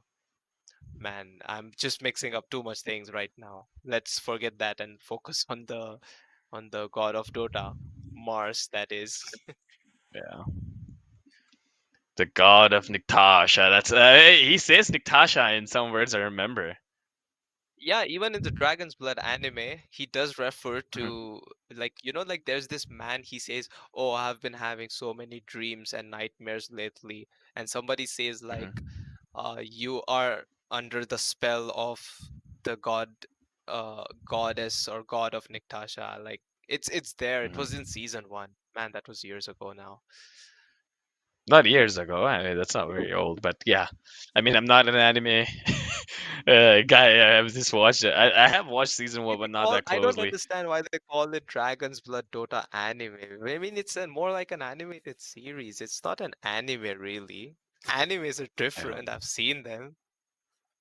And I am not a cartoon or a series or a movie person, so I have absolutely no idea Oh, about okay, that. okay. None of So that, none I of that TV culture. Okay. And then yeah, there's nothing that I get to watch on TV. But yeah, I mean, getting back into the game, I mean, I really feel like this is a very deadly combo that I can remember with the you have the KOTL Storm Spirit, which is something really important. You get that chakra magic onto a Storm Spirit. So Uh-huh. this is my theory of playing support. A support role also wants to keep the team calm. It's not just buying wards, placing wards, denying wards, Yes. and buying the regen and picking up, but also keeping the team calm. And this is why I feel like KOTL is one of the most contested heroes. You have that heal, you have that slow, and especially the chakra magic. Because what happens in the early game? You look out for the resources, you get that early gold, Right. you invest the early gold in buying the clarities, but you already have a support that can give you that clarity, rather more damage. Like on level 1, you get 100 mana restored, that too in an instant of a second, with only 18 seconds of cooldown, which means you can almost use almost 3 times in a minute, and that thing always stays on cooldown because it's mana free as well. So picking up that Right. KOTL maybe on position 4 and roaming around, you also have the movement speed advantage, keeping the mid laners calm and making them invest the early gold into something like Null Talisman or picking up some other item can really push you into the game. Mm. And this is why I believe KOTL is one of the most contested support role hero that we have seen in all of these games. If you remember, I don't think there's anything else. You see how Pasol's Bane is getting picked up, and nobody is going for that first level ban or like first I phase mean, ban, but KOTL yeah, gets yeah, banned every single that's time. true. Right on, right on. And like how awkward it would look. Oh, you guys can't even counter a Bane from the Fiend's Grip. You don't want to ban a Hmm. Bane for the Fiend's Grip, but okay, you want to ban the Bane for the save, then you're just Yeah. allowing Pasol to have like this other heroes like Shadow Demon, or maybe you're Hmm. giving away like you're banning that hero, right? Then essentially you're Hmm. wasting one ban. And that's just how it feels during the drafting stage. Like, is it okay if we give them the Bane? Is it all right if we uh pick this hero ourselves? Yeah. Or Hmm. like the genius strategy would be to pick Bane yourself, but is it fitting in your Yeah. strategy? That's the question. You talked about composition. Chaotail fits in better Yeah. than any hero. There used to be a time when Chakra Magic had mana cost. Now it's Yeah. Yeah. free and it reduces the Hmm. cooldown of a spell. So Hmm. I mean, yeah, you want to, and like you're down to and a one single game, like an elimination game. This is an elimination game Yeah. technically for Avengers, right? Hmm. So Yeah.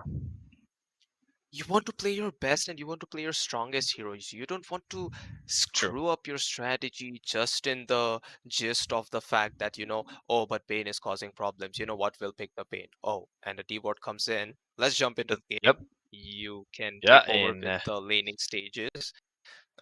We have the Spirit Heroes looking. matchup. Yeah, the Spirit Brothers against each other.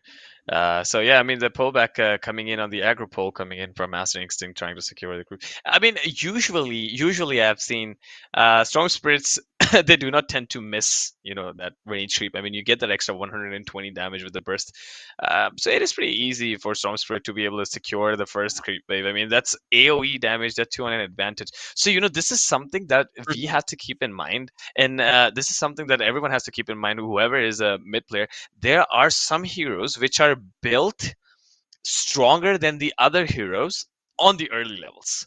Once the game gets late, then there is a potential chance that you will be able to see these heroes getting stronger than the other one, or can be called the counter. But like on the level 1, like if suppose the Kaneki versus Right. Ember Spirit, on level 1 there is a damage per second on Flame Guard. There is the instant damage of Sleight of Fist, but it's only 60.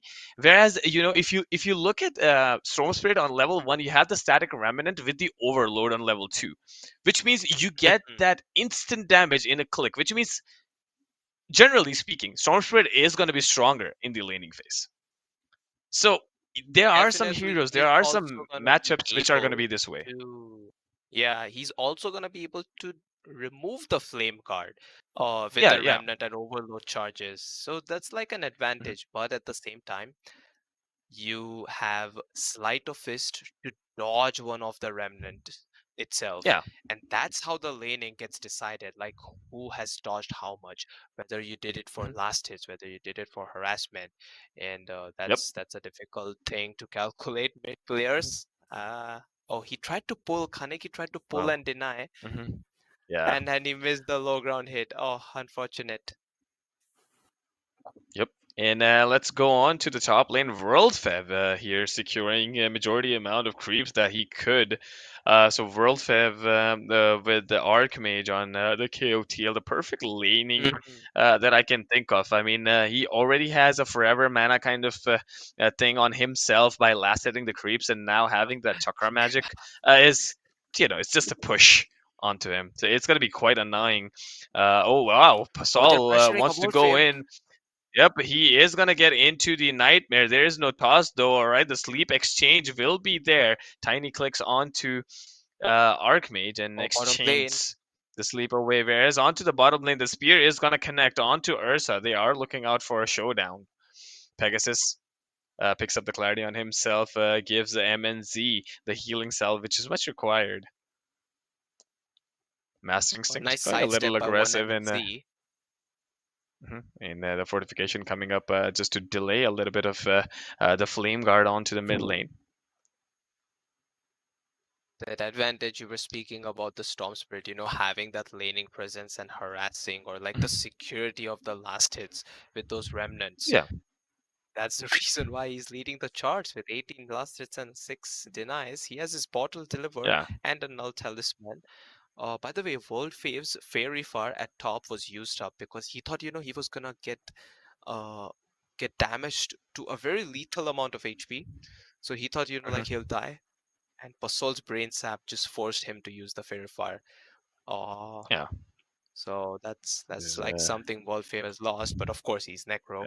He's back to full HP, Master full mana. Instinct will be fighting onto Kaneki. He has the Flame Guard. Kaneki is still on the chase, looking out for the right click. The Overload will connect onto him. Oh, Master look, Instinct has already the lost the Flame charge. Guard. HBK has secured the first blood there, but onto the mid lane we go. Pumpu is trying to push him back. Will take a decent amount of damage. Will also cancel one charge of the bottle on Kaneki. But also we missed up on the HBK's first blood, and HBK has already queued double hyperstone into a blink dagger. Look at that. Oh, goodness. The Sage's Mask, which I mentioned, is so effective. He's not even going for the Hmm. Soul Ring, right? Unlike he did before. Yeah. So he just understands Hmm. like 50 mana. That is something that will Yeah. come. Aghanim Shot, that is something that will come. All he needs is mana Hmm. to be able to get the tree grabbing, which only needs 40 mana. And rest of it Hmm. is something that, of course, he can get with Yep. power treads, stat swapping, Hmm. which I'm sure he's a genius Yep. at because Yeah. his resource calculation and Oh, the management of initiation bottom lane on will to get the bottom lane. Vengeful Spirit is gonna get caught. Pampu's trying to right click him down. Will the bash work out? Oh wow, he pushes MNZ back. Understands the fact that he might be dead here. Tries to back off. oh, Time. oh God's rebuke used to get those neutral cramps. And Pampu, he's just like messing around with one MNZ because he loves to, just like just bash them and drop a voice line or something like that. I don't know. Hmm. Spirit Breaker players, Pampu, he knows how to be annoying, and at the same time, he knows how to be resourceful for his team. Hmm. So 6 minute mark coming in, and Yep. HBK a little bit low Oh, on Necrophos HP. is taking a good amount of damage there. HBK will get into the trees, but Worldfave is gonna be there. The charge coming up. Oh no, HBK was a little too close there. Pascal does have the Nightmare, the exchange of Nightmare. Archmage, being the support role that he is, unlocks the Solar Band, looking out for a slow onto Archmage. Will they be able to get him? Yes, the mana for Brainset was just there to finish him off. The stun will be able to connect. Pumpo coming in from behind. Will they be able to kite him down? HBK was very low there. It pops up a tango onto the corner.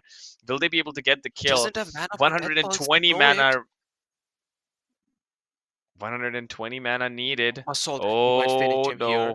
no, Nah, the TP. won't be able to Okay, find him. And onto the bottom lane we go. that's Oscar struggling a bit. Pegasus is trying to play around with him, keeping MNZ safe in the lane, having a free lane there. MNZ trying to look up for the farm. Pegasus just gets a small camp pull done because, Ursa is having the time of his life. Might be able to Mhm. get that camp XP. And at the same time, the first power rune has been grabbed by none other than Storm Spirit, and he has used it up. It was haste rune denied by Pegasus, so he's Yeah. just got like his body refilled. by the base trip. Mhm. First power rune isn't something that any of the mid laners are gonna get, so we'll have to wait for a Mhm. rotation from our mid laners. And at the same time, uh, it looks like Pampu is trying to get some vision planted. It's gonna get scouted with this observer ward pinged Mhm. by Pegasus. Yep. Oscar staying on the corner does have the Arena of Blood. Would want to land it, but will miss the Spear Oh of my Mars. goodness! Will back off, and Pumpu also has to back up. That is going to be a mistake. Oh, he dies in his own arena of blood. I mean, yeah, that was a good bunch of fury swipes. As you can see, it's three skill points in the fury swipes, right? That's the Yeah. reason why Mars died. And of course, the missing spear. Oh, another denied power rune. Oh, mid lane. Yep. Pegasus. Kaneki comes in, but Master Instinct jumps out. Pumpu also comes in from behind, trying to land that stun. Oh, wow. Kaneki looks at the target priority. Master Instinct will have to run away. Oh, Kaneki Whoa, would go in. Kaneki, He does beautiful not really jump. want to stop. The stun from behind, the assistive stun coming in from Pegasus. Will they be able to turn it around? Pumpu looking out for the right click. Will the bash connect? One bash, and he might be able to take him down, but no, the bash stays passive and is passive. Lady Luck is not in favor of Pampu or his greater bashes, but at the same time, it felt like Master's instinct jumped in just like he thought, oh, maybe we can kill the vengeful spirit, and then there was a miscommunication, like, oh, you know what, you need to back. Oh, I don't have enough mana anymore. I guess I'm dead. They'll Mhm. take it. Oh, World fail. Yeah. He's just gonna make a pull on the creep wave. Oh, gets all the last hits. That's a And very gets the efficient mana way back. to get the last hit secured for Mhm. World fail. And he also has full mana, full HP because of this Coyote lurking around him, beside him. Kaneki has Mhm. rotated top, but they have seen it. They've seen it with this observer ward. They Yep. have seen Kaneki walk towards top. This observer, Oh it's a yeah, good one. Kaneki will drop in, and there's gonna be the sleep. I think Pascal will be able to escape. The mana is pretty much full on him. HBK is also gonna be pretty close there, farming the close camp. Nothing still staying on mid. Oh, HBK, done with his Sage's Mask portraits, has a raindrop to himself, a jump by Kaneki. Kaneki is gonna connect onto Pascal. Pascal is gonna be pretty low. Postal. He uses the bottle, but he is out of mana. HBK coming in from behind. Oh, the mana up from the Chakra Magic. Look at that. This is the mana up I was talking That about. was that was nice by Postal, right? Getting that HP back with that brain sap on the mud golem, Yeah, which of HBK was course, just hitting. Amazing, of amazing. course. He's definitely aware how his hero functions and can create space. And of course, this is Posol's ward, and that is something that has allowed him to waste so much of time and mana for the Storm Spirit on Kaneki. So, unable to find the Yep. rotation, Kaneki will just go back to mid lane. He'll just say, all right, I'll just farm. Has an arcane rune for the next future rotation. Mhm. This game is going on a bit passive. It's 2 kills each, and Mhm. they're not really, you know, hunting for any kind of blood. But yeah, Yep. we get some time to put in some analyst information, like how this Mhm. camp has been stacked twice, and how this Yeah. has been stacked twice too. So yeah, Mhm. playing around the farm game, both the teams. Yeah, but there's got to be a few things that I would really want to mention. Like you said, the game is not seemingly very action packed. Just wait for like about 2 more minutes. Once these guys get their first items, I think that's gonna be the time that they would just want to go in. Like Master Instinct, farming for the Mithril Hammer that he needs. Pumpu is still on, getting onto the Shadow Blade. Like let the carries get the items. And I Right. think HBK has picked up. The Hyperstone, if I'm not wrong. Yes, it is. Yeah, yeah, He he has the did. He did. Hyperstone. And you know As what? The Mars big is also thing looking out coming for the Blink from Dagger. Yeah, it's coming from Mars because he's only 300 gold away, and they already have a Yep. smoke coming in. Can they find Yep. Ursa here? Because the smoke of Pampu has popped. No stolen bounty rune either. Pampu is gonna lose nothing but his smoke of deceit. That was And we actually pretty split for a close. Yeah, that is close. And is it diffusal blade that Ursa is building upon? Because that's kind of cool against Yeah, an he Ember got it. Spirit. It Because also he has deals picked it enough up. damage to Mars, I believe. Oh, this ward. This is a good one. Mhm, Another good mhm. vision dropped in there by Oh, But instant Pegasus. denial of the ward. And the Yeah. initiation from Kaneki will not be worth it. Instinct will be able to escape away. Oh, he just wanted to pop the region rune. Okay. And I think so the reason why Pegasus feels it's warded is because, like he's sensing a communication coming in from the Ursa who says like, oh, they're smoked over here. So he just uses his own game sense like maybe they want Mhm. to pressure the tier 1 turret mid and want this Yep. vision here. Bottom Oh, lane. onto the bottom side we go. They will be able to catch Necrophos there onto the corner. Worldwave is going to be pretty low. Pops up the barrier. Will they be able to finish him off? The heal from behind is just going to be insane. Kaneki jumps in onto the full mana. Pasal will get pulled in. And the Nightmare, all right, gets the brain sap, survives for a bit. Will have to go down. Master Instinct also have to back off. It's only going to be Pasal who's going to be the sacrificial lamb in this team fight. That's brilliant by Pasol as well to, like push himself towards the bodies of his opponents and just say like, you know what, kill me, but not my team. And he just sacrifices himself. He doesn't use Fiend's Grip, but that's definitely looking a full HP, full mana World Fave, who's now ready to pressure on this tower at bottom. Tier 1 tower at dire side of lane tower, pressured.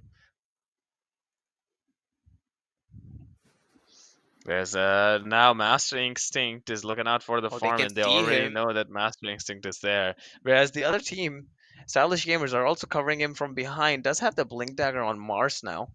Whereas onto the mid lane, picking up Storm Spirit, picking up the Bottle Room Kaneki. Let's see if he will be able to use it Oh, efficiently Nightmare there. there on the Necro.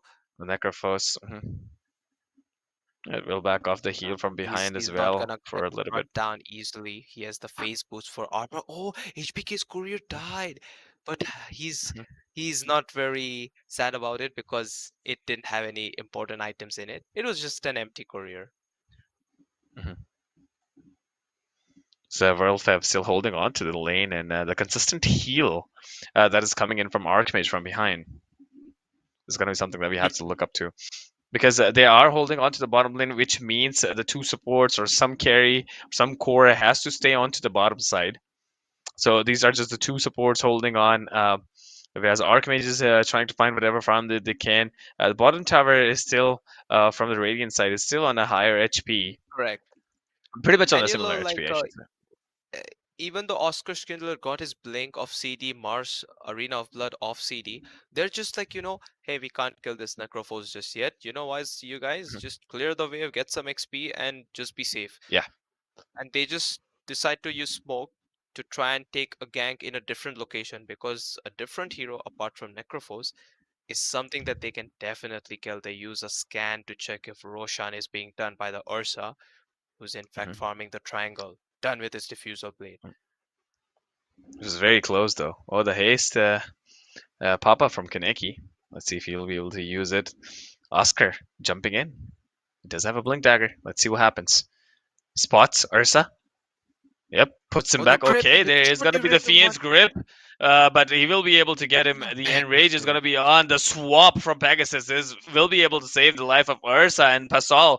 They will be able to turn it around. The smoke gank is not going to turn up. The double damage pickup is going to be there. Oscar still taking a lot of damage. Kaneki would want to jump in. All right, roots him back, and here comes the mana that was required. They would want to convert this into the rush. Oh, look at the position where Oscar died. It's right in front of Roche Pit, and Ursa was like, very close to Roche Pit. So after those two kills and an expended Fiend's grip, that was great by one MNC. Don't you think the enrage timing? Because he was about to get Fiend's gripped, Yep. but And MNZ Master has picked it Instinct up as trying a to sleep steal that onto Aegis. one. Kaneki will be looking out for a jump in. Bane is out of spells, and here comes the Reaper, securing the kill on the Bane. Master Instinct still standing onto the corner, uses the Sleight of Fist, Oh, dodges the nice stun shot right in there. time. Pegasus now back again on full mana. It is insane how they could just get instant full mana because of the Oh, look at KOTL. this, by the way. Oh, dog. The Vengeful Spirit has an Aghanim Shard. It's one of the Hmm. best Aghanim Shard. It even hits Again. invisible heroes Mhm. like Sand King if they're in the range of Yeah, that secondary stun.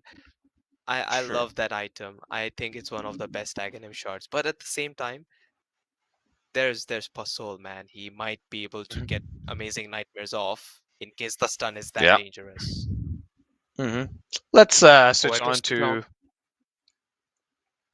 Oh, they won't go aggressive. Oh, Pampu will get spotted, will get swapped into a stun, and will get punished. Let's look at the net worth chart. We have 9.3k gold in the bag of MNZ right now, leading by 8,000 gold in Strong Uh-huh. Spirit's bag. And Storm Spirit has also picked up a BKB. We might be able to see more initiations from their side. Now they understand the fact Yeah, that and they are he's strong. having an arcane rune bottled. Hmm. Also, I Yeah, wanted to make a point. This observer ward which got this skill, at least with the vision to get the swap and stun done on Pampu. yeah. That ward is gonna Hmm. get rewarded instantly, but the ward has already paid its purpose. They got like one freebie on the position 4, and now they'll continue to just farm. So that's one extra ward dewarded.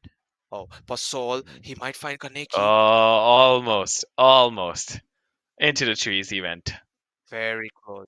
Oh, the initiation, Basal will get caught up. The ward down by Pegasus will make them catch him as well. And HBK is going to get a little too close. We'll look out onto Kaneki, but the damage output is not going to be enough. Kaneki, alongside Archmage, will be able to secure the kill. Onto the mid lane we go. Worldfave is going to go down there by 3 heroes. Instant three-man smoke coming up from the side of Kaneki. Oh, the jump by Onto the mid Ursa. lane, MNZ. Ursa jumps in. Kaneki comes in from behind, trying to connect with the Arcane Rune. And yes, this is going to be an easy kill for MNZ here. 7k goal lead right now for the team of Avengers.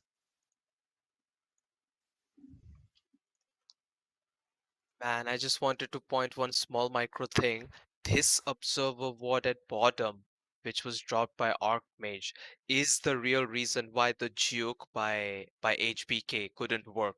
Like that's the ward that got the vision over here, and that's how Mhm. Kaneki decided to jump north and chase down and catch the tiny, because eventually he was gonna head south, right?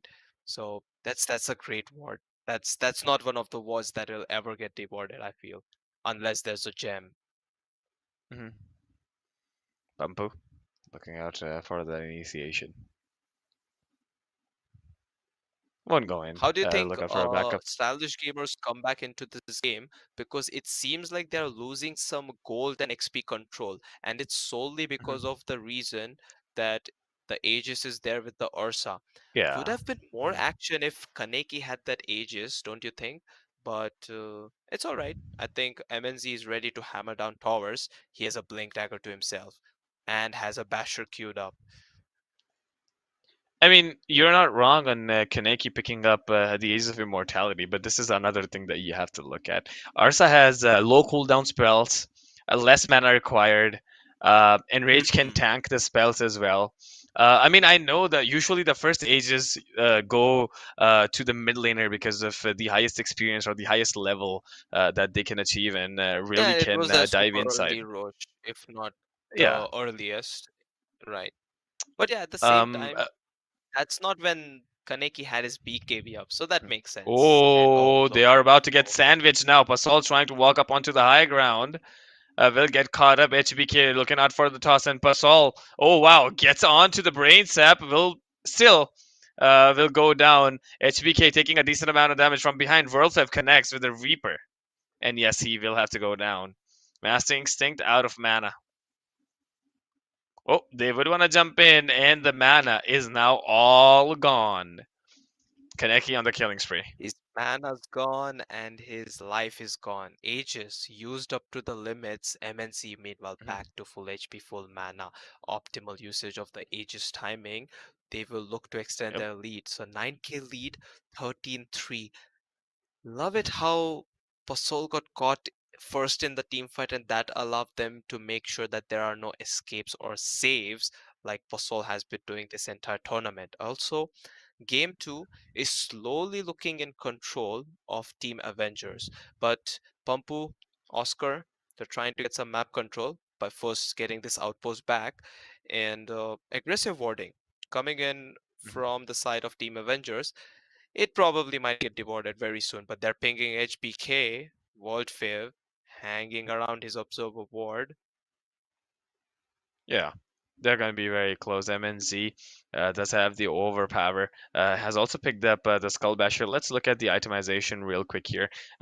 We have Yes. Archmage picking up the Force Staff into a Glimmerscape onto the KOTL. We have MNZ seeking out onto the Skullbasher, a Diffusal Blade Blink Dagger, whereas Worldfave has gone for the Kaya and Sage.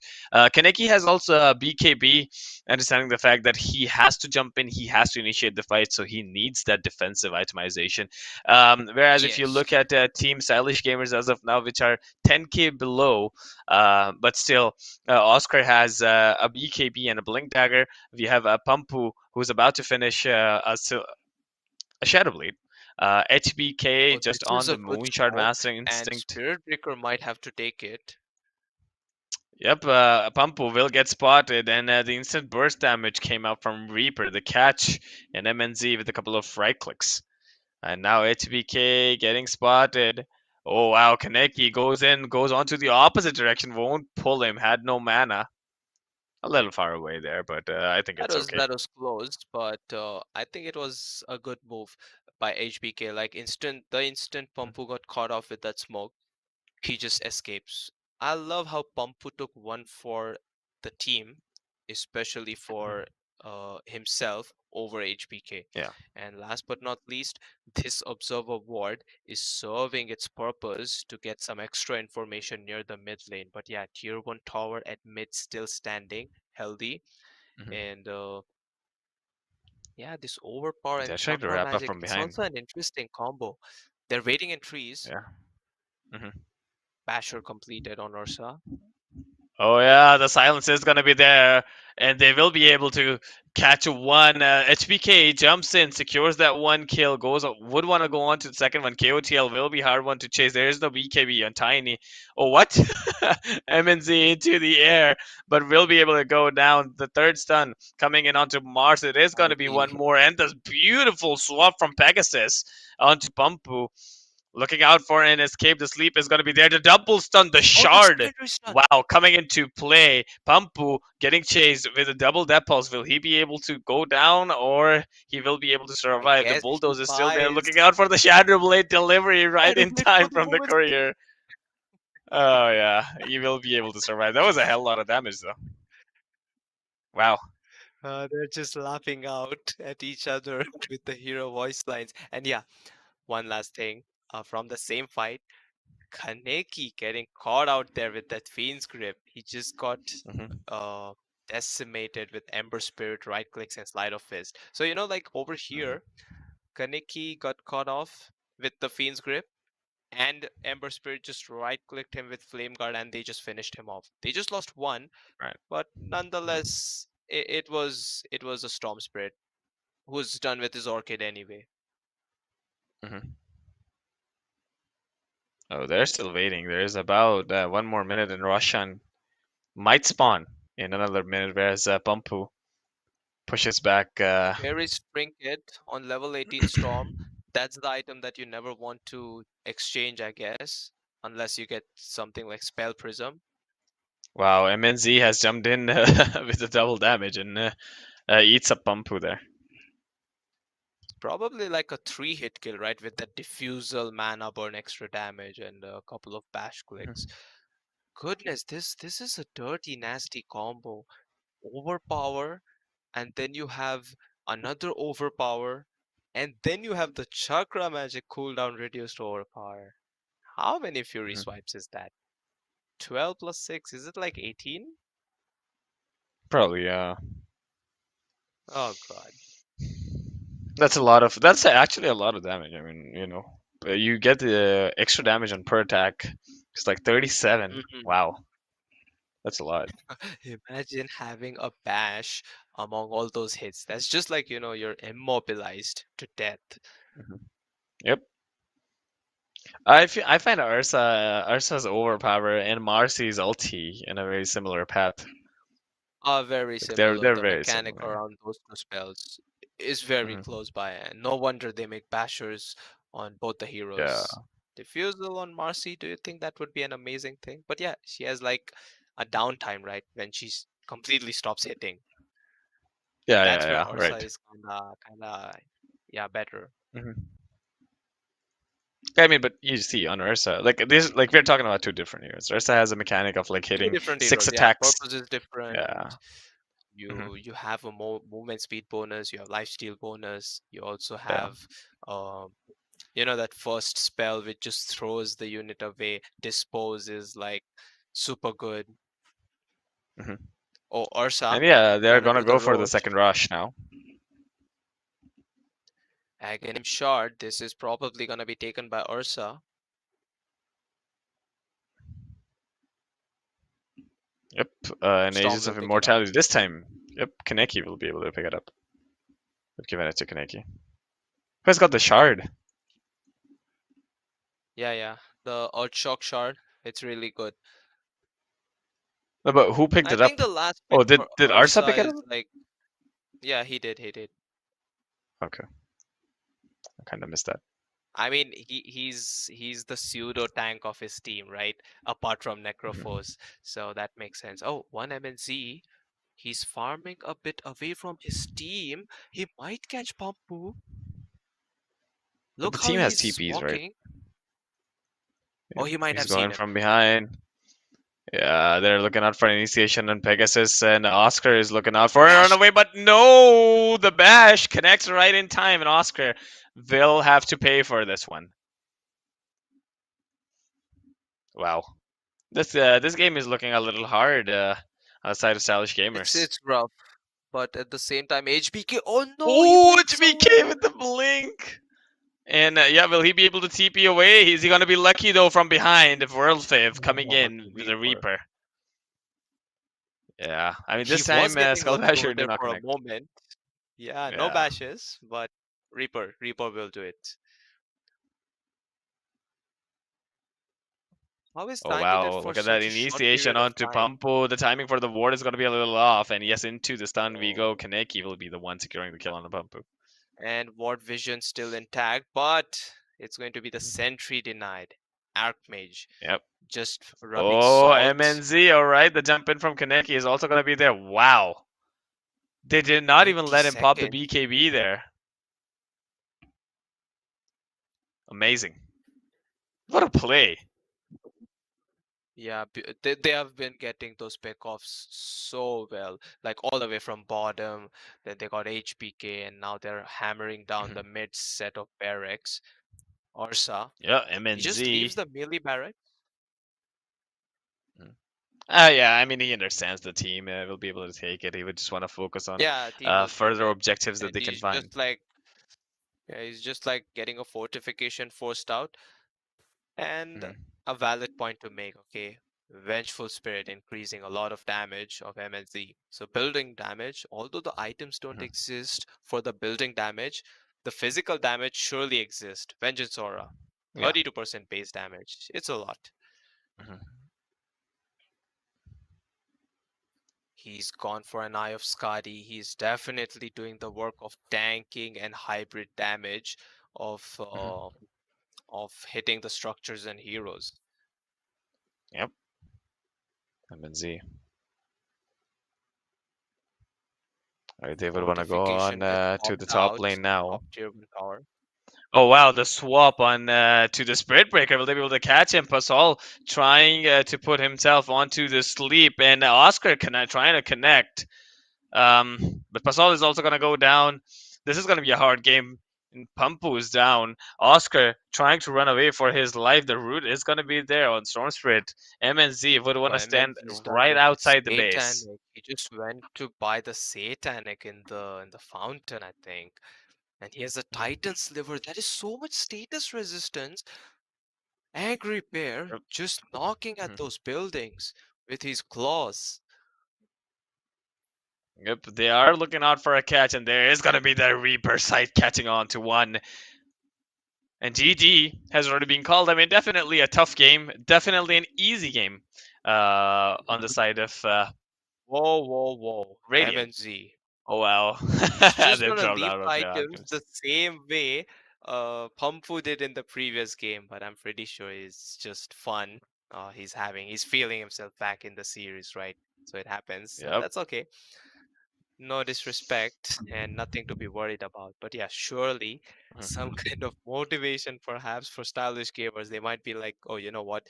I'm gonna make sure this finishes with us dropping some items in your destroyed Mhm. ancient or Yep. fountain for that record. But yeah, stylish gamers are gonna concede a game. It's 1-1.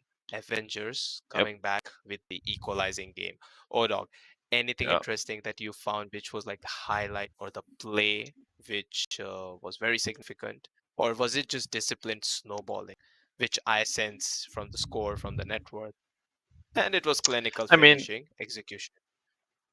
yeah, I mean, there was a very disciplined play, to be honest, from the side of Avengers, and that is how they were able to win the game. I also feel, in some ways, stylish gamers were kind of outdrafted here, because last pick MNZ, he's 11-0. He was able to secure two rushes for themselves. So Yeah. I really felt like MNZ's pick kind of outdrafted stylish gamers, and I actually understand why they do not want the KOTL to be in the game, and they would want to ban it as Yeah. the first phase, and because they just let it out and look at that what happened. I mean, KOTL with Pegasus, KOTL with Kaneki, KOTL with World Fifth, KOTL with MNZ, with all of them. The Chakra Magic Yes. did the insane amount of work, which was definitely needed for all of these guys. And if you have looked up at the graph screen, it just completely went into the favor of Avengers. I don't think there was Yeah, a the single the spot. slow the slow rise, right, on the graph. Mhm. It was like Yeah. beautiful. Like it's just going like slowly. They're building up towards that victory. Like once, 9 steps closer, 8 steps closer, and just was like, unlike in the game one where it was like very close to winning, 2 steps closer to the game, and then suddenly 30 Mhm. steps just downfall. That wasn't it. Yeah. It felt like they were doing a disciplined job, and it was pretty even until Mhm. that breaking point of that one team fight where they got the Roche, right? Where Posol and Yeah. uh, Oscar tried to gank the Ursa, but the Ursa popped out an amazing enrage. I think that was the game-breaking move. So I'd give the MVP to Ursa Definitely. for those reflexes and those bashes, which canceled a few TPs. Yeah. And yeah, also for dropping a Mhm. few items in front of the throne. It's like for the memes, man. Yeah, but 1-1. Yeah. We'll be back with Mhm. the game three and Odog. Anything else that I may have missed Mhm. on? And my MVP was Ursa. I mean, I think you have covered pretty much everything. So, guys, I would just want to dive into the break real quick so we can take you guys into game number three.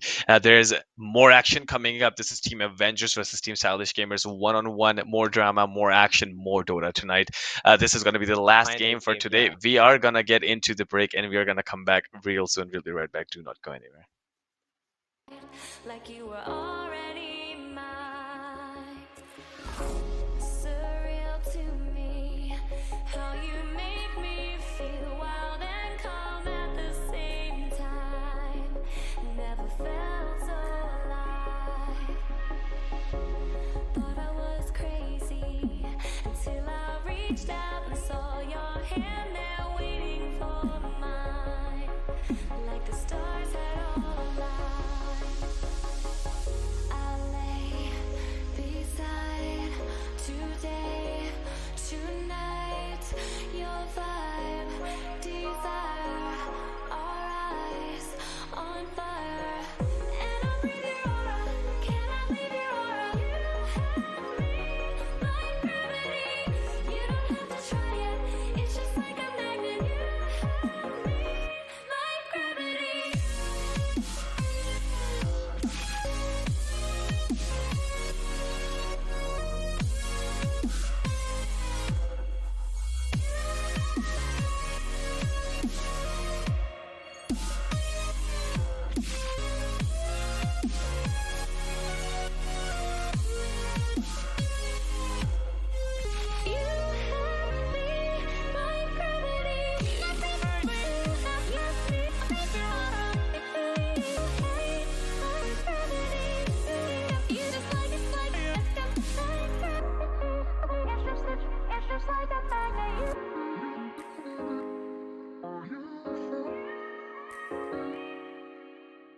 Oh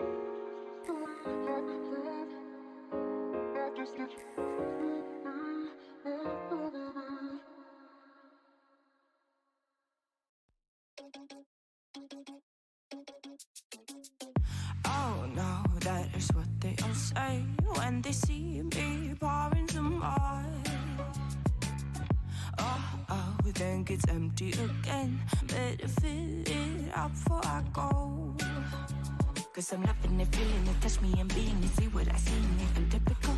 Messing around with it, mix it up, go with it, flow with it, let it all go. Oh Lord, think you know what I'm like, but you don't fall, you lose control. Bittersweet melody when I dance on your fly. Cause I know what you don't, it is me you adore. How does it feel to breathe when you're dead? They never seen you out of your head. Cut to the bone, it's broken, I bet. How sad. Oh boy, got so hot I forgot what I should have thought of before. Sure ain't easy for you to let off the rules, cause there's so much fun. Are you loving the feeling it? Touch me, are you in it? Don't see what you're seeing, but typical. Messing around with it, mix it up, go with it, flow with it, please let it go. Oh no, think I did it again. I said a few things that I shouldn't have done. Well, bittersweet melody when I dance on your fly. Cause I know what you don't, it is me you adore. How does it feel to breathe when you're dead? They never seen you out of your head. Cut to the bone, it's broken, I bet. How sad. How does it feel to breathe when you're dead? They never seen you out of your head. Cut to the bone, it's broken, I bet. Now come alive with me and quit the jealousy. I know you're bored, I know it's boring me. Now come alive, baby, get out the grave and I know you're bored. How does it feel to breathe when you're dead? They never seen you out of your head. Cut to the bone, it's broken, I bet. How sad. How does it feel to breathe when you're dead? They never seen you out of your head. Cut to the bone, it's broken, I bet. How does it feel to breathe when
All right, guys, we are back again with some more action. This is gonna be the final match for the day.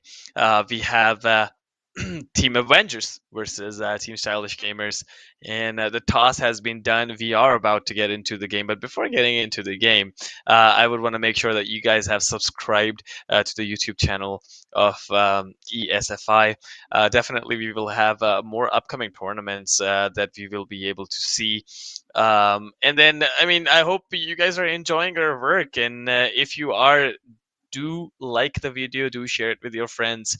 It is gonna help us grow all together. And as for the Indian Dota community, I mean, this is a very big stage. This is a very big thing for all of us. You know, we're talking about the Asian qualifiers. Frozen, what do you think of what comes to your head? You know, okay, I'm gonna be very honest. I'm a very patriotic person. So, you know, what comes onto your head whenever we talk about India reaching and India having that flag up there, reaching up onto the top places, and you know you have your flag up there.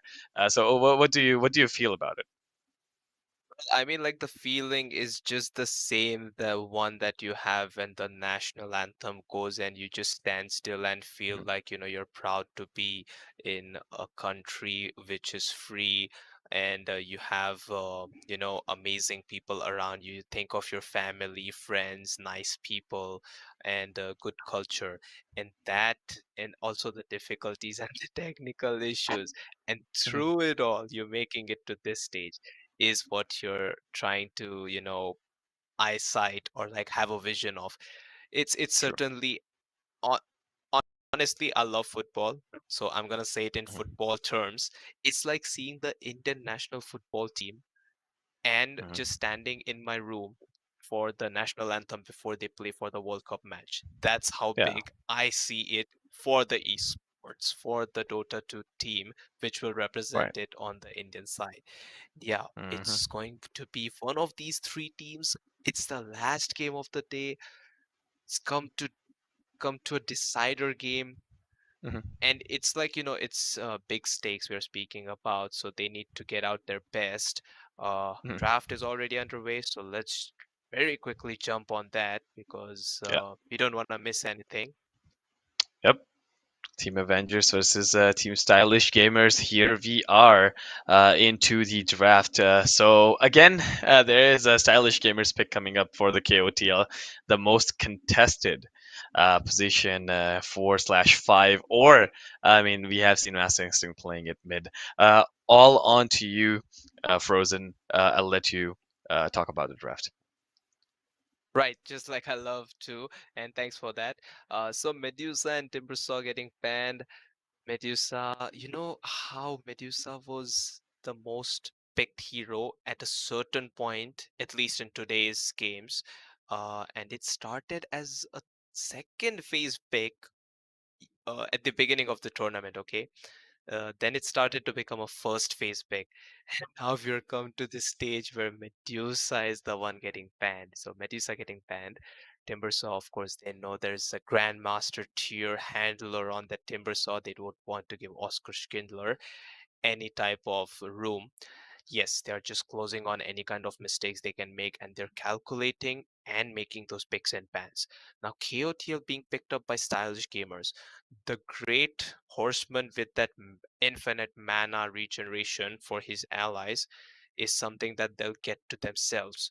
So we see stylish gamers for the first time not opening with either a Bane or a Tiny Pig, but instead they steal the horseman of mana to themselves. A standard ban coming from stylish gamers, Sand King and Necrophos. Now they're gonna get the Necrophos banned out because somewhere it feels like after a certain amount of HP, suddenly if there's a Reaper Scythe flying on your head, it doesn't feel very good. And they just banned Necrophos out of the respect, especially after the experience from game number one, which was still difficult with World Wave lurking around here and there on the map, right? So they ban it out of respect and they just thwart their plans of bursting any hero. Avengers, meanwhile, they will get the pick on their Death Prophet. This might be a Pegasus Position 5 Death Prophet, okay? Of all the games that I've spectated of Avengers from yesterday till today, I've always seen the first pick being for Pegasus and Pegasus only. But is it gonna change in the final moments of the tournament of one of these teams? Only time will tell that, okay? So it might be a Pegasus Death Prophet, Position 5 Death Prophet. And yeah, if it's that way, they might need to work around the burst plan already. And Keotil is going to be part of the burst plan already because that's how good that hero is. Now the next ban and picks will come in shortly. They will take it. They will take the first phase Tiny. I won't even explain how good this hero has been for stylish gamers. Uh, Mhm. in the entire day of today's tournament as well as before. Odok, what do you think about the next potential bans? Is it going to be the same physical damage dealers getting banned, or is it like something different which would get banned? Oh, Bane gets banned. Okay. I mean, the Bane ban is definitely something that was in my head, but the IO is open right now, so I might be able to see an IO pick from the side of stylish gamers. That is something that I am expecting, um, because there is a tiny pick. I mean, tiny IO is definitely something. It's kind of a game-winning thing. We might also be able to see a CK because I mean to catch up onto a keeper of the light, you definitely need some kind of stun. You need some kind of chase, and that is something that we all have to look up to. For Team Avengers, the next Also ban, for the I'm memes. Also for the memes, you fight the horseman with a horseman. Is that what you're suggesting by the CK pick? I mean, yeah, I mean, it is kind of something that I am suggesting. So, Avengers coming up with a Mars ban, and I mean that Prophet and Earth Spirit are just going to be the two supports, I believe. They have shown up, which means the next phase for the banning or the last three bans will be all on the course. If I'm not wrong, Stylish Gamers coming up with a Lifestealer ban, whereas Avengers are still waiting on to the next ban that could come out. And I believe it is also going to be a position for or a mid laner. I'm not very sure where KOTL is going to play because Pumpu plays KOTL, Pasol plays KOTL, and I know Master Instinct also plays KOTL. We saw the dominance of the Dagon and the 3 minute, 3.5 minute So it's Veil of yeah, Discord that we saw. right, Yeah, so it right. was quite a thing from stylish gamers. Wow, this is something very interesting. Avengers do not want to play against the Viper, Viper? Yeah. which brings me down to some kind of passive carrier. So they are securing the safe lane. They would want to go with the Vengeful Spirit one more time, which means that Prophet Oh, could be it put is down on a highly core. likely. Yeah, it is Mhm. highly likely that World Fave is gonna handle the Death Prophet because I don't see the point of having a Vengeful Spirit farm an Aghanim Scepter and a Shard. That's just not the active position 3 type of Dota, right? And of course, Yeah. stylish gamers would punish if that was the case. So it's difficult. So it's better if the Mhm. Death Prophet is given the core position. Of course, we speak in our previous broadcasts of the other series how strong Death Prophet is, why she was getting banned, and now that Mhm. she's in banned, she's picked. So highly contested heroes, Yeah. one of the meta heroes definitely at here at the highest level of Indian Dota. Also, let's talk about the bans from stylish gamers. Monkey King, Ursa, Lifestealer, lot of Mhm. physical damage. Who are like once they have that spell immunity factor with that BKB, Yeah. they're just gonna run at. I mean, Lifestealer already has it with Rage, but Ursa and Monkey King, it's Mhm. quite a lot of physical damage, and that's something they're trying to stop the opponents having picked up for their offlaner as well, like secure their offlaner's life a little bit. It could be that way. That's what I suspect. And good ban they're coming in with regard to the Mars, because Yep. yeah, you want to run around, you want to have some freedom with your Death Prophet, with your Earth Spirit picks. So Right. Mars certainly stops that in the team fights. So I love that Mars ban, but the Viper ban is very confusing. Oh dog, I have no idea what they're gonna do with it. And the Puck pick is gonna do the task of the Mars ban. Like, you ban Grimstroke. Mars, that's all right. Hmm. Stylish gamers say, uh, will at least There you coil you go. and keep your Death Prophet in control. Hmm. Oh, that is nice. A few more That stats. explains the Viper ban, Yeah, the Dragon Knight pick. correct. Hmm. So Also, I Viper mean, Strike is so painful for any of these heroes, like except Earth Spirit and Vengeful Spirit. Death Prophet gets slowed down. Dragon Knight gets slowed down. That's just defeating the purpose of running at each other. And Viper Strike is something they just take away by that Viper ban. Morphling yeah, coming as a ban from stylish gamers. right.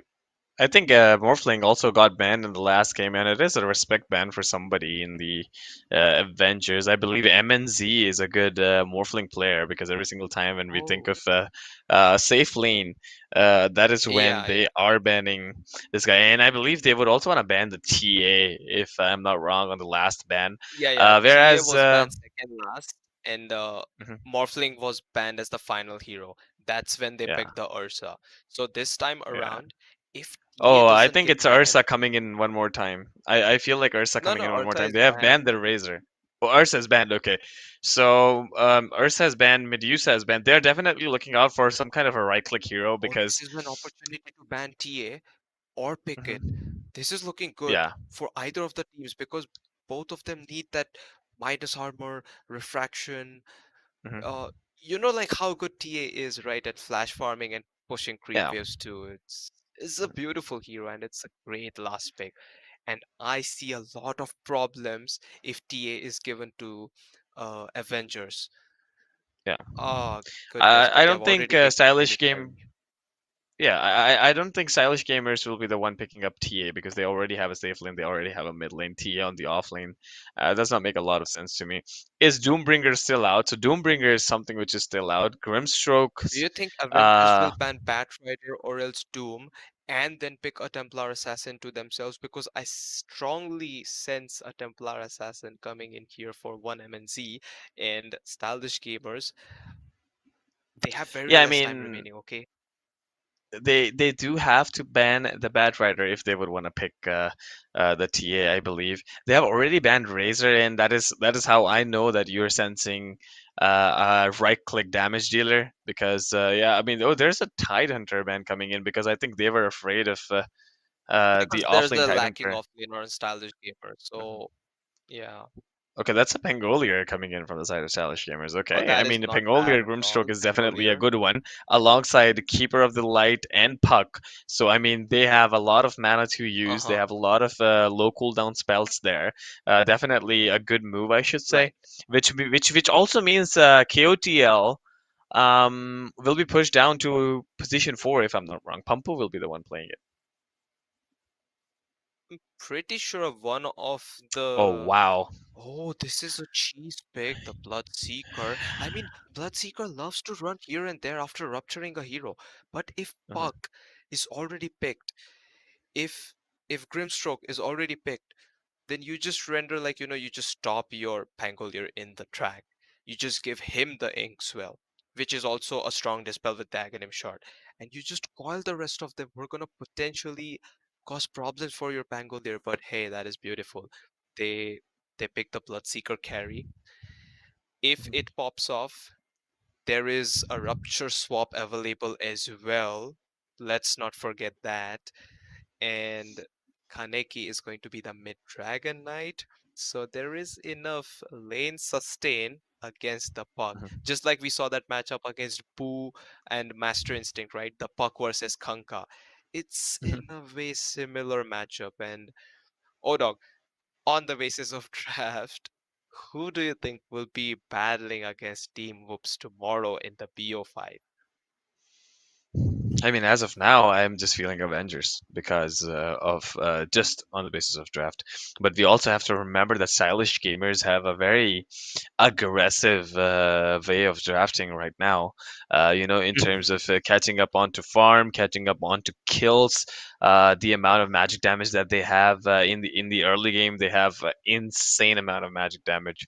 So that is something that we have to take into consideration before thinking of someone winning. Right, And right, winning and losing also depends a lot on how you want to execute in your team fights. I mean, the team composition is just perfect from both the sides. I correct. mean, both the captains are no strangers to each other. They are very high skilled players. So I mean, I would not deny the fact that both the teams have the potential to win, but it's now all goes on to the execution. So let's introduce all the heroes and the players. Would you want to do one side and I'll do the other? Of course, I'd love to do it for the Radiant team. So I'll very quickly do it. It's Kaneki handling the Dragon Knight. It looks like the mid lane pick. Pegasus on the Vengeful Spirit as he loves to support his teammates. One MNZ with that Blood Seeker who's gonna try and carry, perhaps throw a few ruptures and throw a few blood splatters on the opponents. World Fave with the Death Prophet who's gonna be the tank, mobile, aggressive offlaner, and Archmage with that ever so exceptional Earth Spirit pick, which we have only seen get picked Mhm. from their team. Nobody else has bothered to pick or contest the Earth Spirit, and so I'm excited to see that. Odog, Yep. please go ahead for the Dire team. Yeah, moving on to the dire side, we have stylish gamers on the dire side. Pasol has picked up a Grimstroke. A Master Instinct is going to be playing the puck. Oscar this time will be going with the Pingolier alongside Pumpu on the KOT. And last but not the least, we have HBK on the Tiny. Let's see what happens. Good luck to both the teams, the final match, and I hope the best one wins. And the battle horn is underway. We got a few observer wards dropped already. These are the two observer wards that we can see, which give some information. Courier sniping potential for Pumpo, perhaps, isn't that right? Especially with Yeah. this observer ward. Oh, hmm sentry ward to block this camp. Yeah. All right. They have also blocked the side camp for the mid lane. And let's look up But onto the no mid lane. observer ward planted by Archmage just yet. Mhm, He's just gonna keep it in his stash for the time being. mhm. And oh, the sentry ward dewarding attempt by Pasol. It is not successful. Yeah, definitely tried. They're gonna get a little too Oh, close. courier Whereas if you snipe look at the attempt. No, it's gonna be a yeah, difficult one. Pampu. mhm. He'll have to get Pampu past doesn't have any movement speed, so I mean that's something that he has to look right. into. I mean, at least a windlace would have helped him, in getting He's onto. already queued for an Urn of Shadows Mhm. or creep denied by both of them. Range creeps denial on both the sides. So And also, when I think this of is gonna the be mid a lane, I really uh-huh. feel like both of them are like on a very much similar level, but I don't think we will be able to see any kind of killing. They would just be securing last hits and trying to survive the lane or just pushing the Right, lane and going right back to on. jungle. That is going to be something that we will be able to see. But right after Puck hits level 6 or Dragon Knight hits level 6, we might be able to see a push or a rotation from their side. Unless there's a position Yeah, 4 or they'll 5 not try rotating onto the mid to side, there will be no killings on the mid lane. right, right. I agree with you. They'll not try to kill each other, but rather they'll try to kill each other's resources or tower or like Mhm. deny creeps and etc. I mean, it's Yeah. Dragon Knight we're speaking about. He's obviously Mhm. not gonna get harassed with 2 points in Dragon's Blood already at level 3, while Yeah. Master Instinct is just gonna be like, okay, I'll max my nukes, I'll nuke my creeps, Mhm. I'll get all the last hits, and just continue to circle the regeneration, Mhm. especially with the mana since he until like Pumpo comes in to assist, somebody gives him a bottle refill. Oh, top lane. Top lane Worldfev is gonna get stunned, understanding the fact that Archmage was a little away. Pasol secures the first blood in his bag.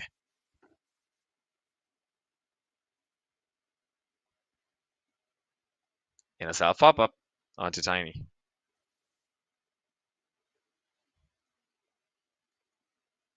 Master Instinct. Trying to go a little close to Kaneki. Kaneki does have the Dragon Tail. I think he Pumpo used it as about well. to die at bottom. Oh yeah, he uses the salve right in time. That See, was this is gonna brilliantly done by be. Oscar. Mhm. And one other thing that I wanted to spot out, this is going to be a big thing because anyone who is on a low HP all across the map will give a big buff to Bloodseeker, which means in the Yeah. team fights, Bloodseeker definitely has the advantage because in the fights there will be someone on Mhm. the other team who's going to be very low. There will be someone who's going to be diving or dying. So that is going to be something that we Uh-huh. have to look up onto. So MNZ definitely has the advantage in the team fights in terms of moving around and getting that extra damage and Right. also controlling the team fight because Oscar is the only guy which has like a huge amount of range to be able to control in the team fights, like to be able to control the team fights because of the rolling thunder, More or and he less has with to regard to cancel the it. rolling thunder stun, yeah, because Mhm.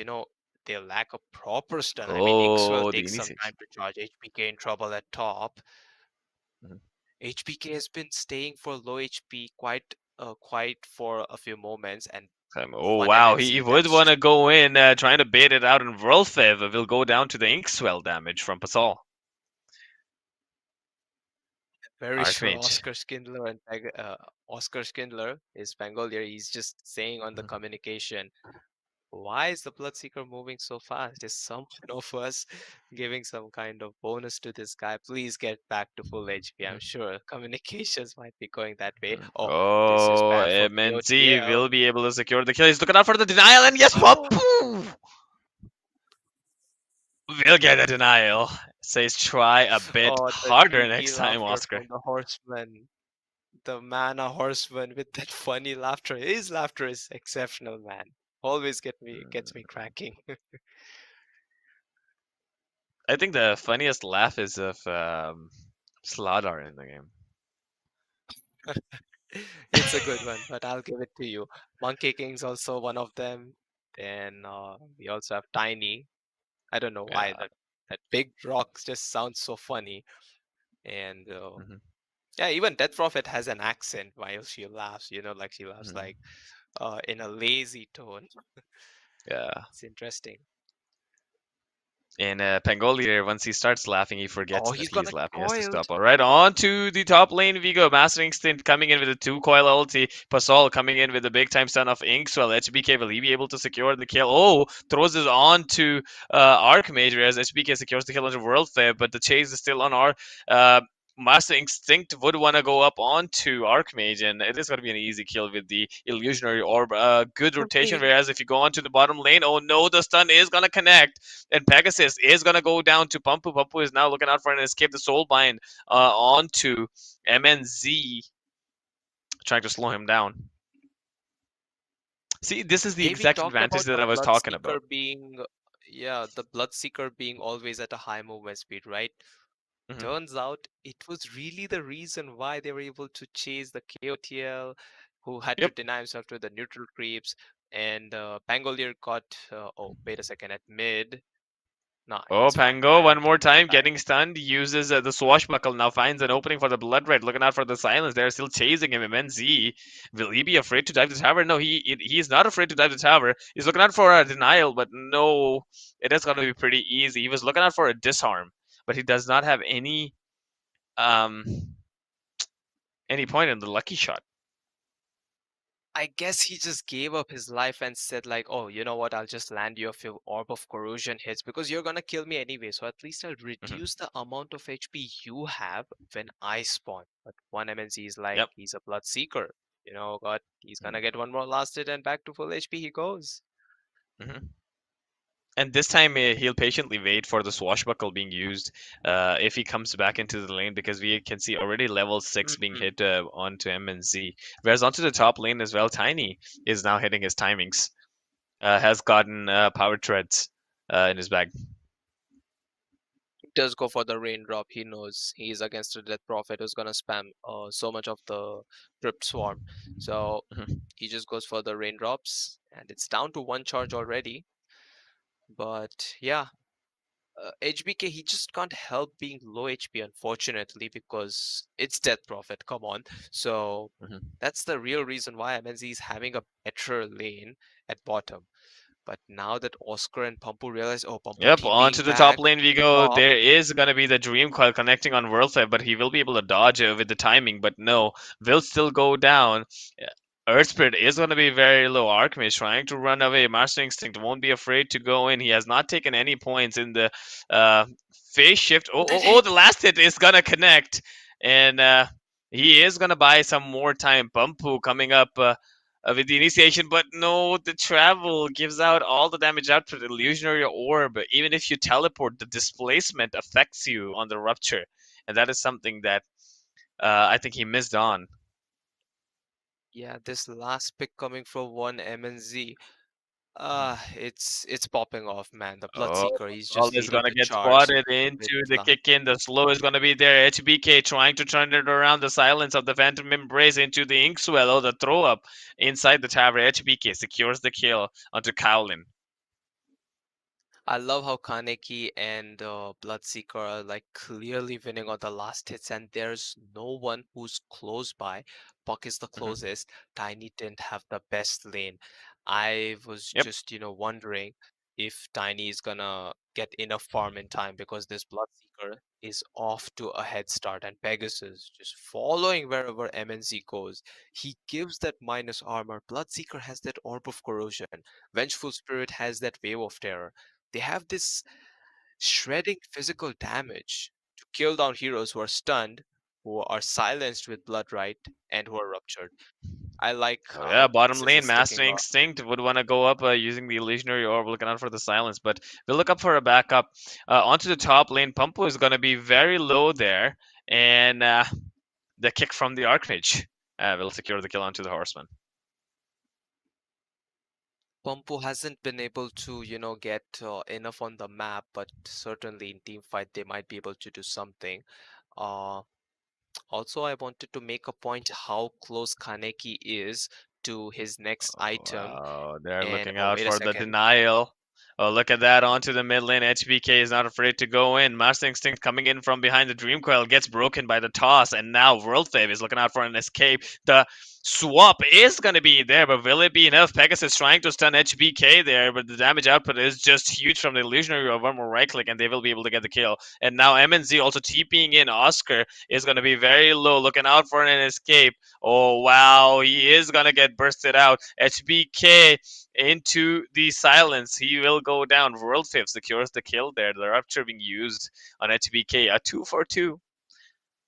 Not too bad, not too good. But the only fact that I can talk about here is like losing 2 cores to losing 2 supports. Uh, it is a little bit of a Yeah, bad and the deal. towers. So that's the X factor where I feel like Team Avengers got better of the situation. Because yeah, tier one Yeah. tower falling at mid lane, it's Mhm. like a better thing to be smiling about if you're on the side of Radiant. And one MNC is gonna close down on his Maelstrom. Midas is what Dragon Knight has gone for. He can feel it, like there is this advantage when it comes to last hits. He knows he has had an amazing lane. Bloodseeker knows he has 18 denies. They just feel like, with the Midas, they can extend their lead and they can play it a bit safely and securely. But at the same time, it's their last game for either of Yep. these teams. Oh, Oh, Deathtroff has HBK is jumped not in. afraid. He would jump in, pushes him back. The silence is going to be there. Oh, to save, but the Phantom is still going to connect. And yes, the Phantom will be the one securing the kill for Pascal. And here comes the Soulbind onto two. The silence again. Tiny is going to be very low there. Will go down. Pampu looking out for the heal, trying to push him back. The stun onto KOTL. And the rupture on Oscar. Oscar will be able to TP back away. Pumpo is looking out on the chase. Pegasus looking out for the stun. Will they be able to get him? Pegasus still on the run. And yes, it is going to be a free courier snipe. Onto the other side of the fight we go. Pascal will be able to TP easily. It's not going to be very hard for him to escape. This is kind of Wow. big. The courier had the arcane ring, so Hmm. I mean, that's less mana his teammates are gonna get. Archmage, he's lost his neutral items, and Pampu just stands in front of this tower because the Yep. mana horseman just wants to make sure that he can spam and clear the creep waves. Although this tower is gonna go down very quickly to the poison attack and the ghosts of Hmm. exorcism, they'll Yeah. at least slow this down, especially with the fortification. Hmm. They're Oh, Pampu patiently looking just, for it. yeah, throwing horses from the illuminate on the ground. No Mhm. creeps. Oh wow, Smoke coming four-man in. smoke, understanding the fact that there is no more exorcism. There is also very less time, and I mean, there's no more elder form either, so they would want to get into. All right, a little bit of an overwhelming dream coil into the Rolling Thunder. I wasn't expecting that much of ultimates just to kill Kyle in there, but it's okay. It's certainly looking like they can come back in the game after Tiny hits a certain item, but the fact that he's going for the Echo Saber this game just justifies, like, yeah, that there was this innovative build when they had that Night Stalker, right? The Moonshot build. Now in Hmm. this game, considering that you don't have that luxury to hit Yeah. buildings that quickly, to farm that quickly, and to not have that Echo Saber, which is like a cost-effective item. So he does go for the Echo Saber, and he still might Hmm. get the Aghanim Shard. And of course, level 10, level 20, level 15 is where HBK will have his next power spikes along with other items. I Yeah. feel like Echo Saber also solves a bit of his damage and attack speed problem. Uh, Chances are the There. previous game. Mhm. Go ahead, go ahead. Yeah, I mean, I just wanted to say, I mean, there's no chance that he will not buy the shard. I mean, shard and Echo Saber are like the two items that's gonna skyrocket his farm. Right after he Yes. hits the timing for, getting onto the tree grab, Mhm. like getting onto the shard and the infinite tree grab. That is gonna be something. Right. Then And you he will be mentioned joining that, into and the he team shift fights. cubed it. I mean, he just Yeah. had it in the shift queue the moment you mentioned that. A smoke coming Mhm. in now. What's the next set of plan that they're having? Are they gonna try to go for Kaneki, who doesn't have a Mhm. defensive item, but he does have Blink Yeah. Dagger queued up, 600 Mhm. gold away. Caroline also coming in from the other side. Archmage. All right, there is going to be the stun connecting onto him. The stun from the Inkswell and the couple of right click. The attack speed is a little too slow. Looking out for the Phantom. It is going to be a little too late. HBK gets it, but Pasol on a dominating streak, whereas Master Instinct is looking out for the chase onto Archmage. He will have to run away for his life. Oh, Pumpo, he might be surrounded here while he's just trying to clear creep waves. Nah, but it's nighttime. I think that's a difficult kill. And Mhm. just wanted to point out, they got the kill on the Dragon Knight and they dropped two Observer Wards at bottom lane, which gets some aggressive vision for Team Stylish Gamers. Whereas Mhm. top lane, Oh yeah, top lane. There you go. Keeper of the Light is looking out for the TP World Fev that will completely miss the Crypt Swarm. all right, so some good vision coming in from the Observer Wards of Stylish Gamers, and I love this Observer Ward, this small mini one, which rarely Mhm. gets devoted, right? Like Pegasus, he knows his Oh. warding spots. That's spot on. It also scouts the power rune for the Mhm. Dragon Knight or somebody else. But yeah, Oh, Kaneki walking up on that's. top. Pascal coming in with the Oh, they're stun. He's getting looking out for damage the again. turnaround. Will they be able to get him onto the bottom lane? And it's going to be a full five-man TP. They have forced all the four TPs in the team. There is still no Blink Dagger. He has queued it. He's about to get it. So Pascal will be able to get back to safety. Whereas World They Fev on did the see top the lane. TP get completed for Vengeful Spirit, but Mhm. they didn't see the fact that World Fair cancelled his TP and Mhm. MNZ cancelled his TP. Oh, but they're going Yeah, for the Mana Ampu. Horseman. KOTL in trouble. Yep. This is looking out for the spell. There's going to be a DD on Master Instinct. Will he look out for a jump in? I think he will. Yes, he would reposition himself with the Waning Rift. Will use the Dream Coil there, and that is going to be Oh, the the connection Soulbind coming up from their latched. side. The Soulbind right in time, latching both of them, securing a kill, and now Worldfab seems to be in trouble. Kaneki joins into the team fight as well. Oh, wow, they are gonna burst down the puck. And now the silence onto Grimstroke, the double silence onto Grimstroke. Pascal is in trouble going through the trees. The amount of damage from Volfev, is it going to be enough? The Magnetize only connected only onto one.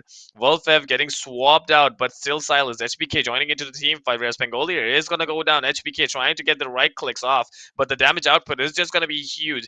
Kaneki not afraid to jump in. Pampu outside. Oh no, uses the Illuminate in completely opposite direction.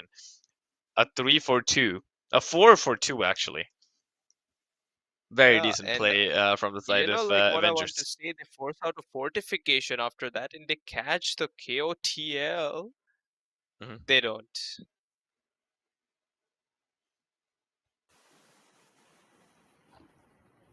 Oh, puck chasing. Oh, Kaneki turns it around, goes down for a stun. The burst damage is just going to be big enough. He is on a spirit vessel. Oh, gets Whoa! denied by the neutral camp. Good timing there.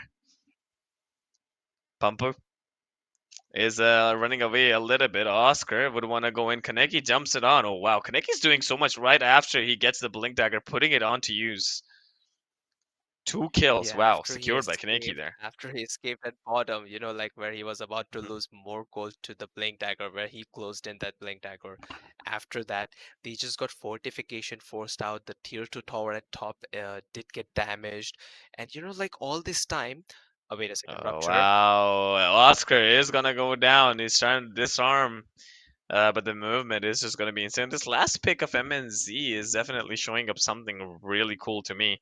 He is doing so much in this game. Yeah, MNZ is just taking over the map along with the Death Prophet. Worldfib has been the highlight around this top area of jungle of Dire side. Mhm. Master Instinct just gonna clear a wave, but Pegasus, he has him surrounded. Yep, and there's going to be the silence into the swap. Pretty easy kill for Kaneki. That is great by Archmage. The silence coming from Archmage just made sure that he does get stunned and silenced again with the Bloodseeker's Blood Right. Overall, a brilliant play between the Earth Spirit, Vengeful Spirit, and the Bloodseeker. I was almost gonna call him the Blood Spirit, but yeah, that's quite the guy. The last pick of Team Avengers. And Kaneki, he's gonna use his dragon form. They're gonna make sure this tower falls.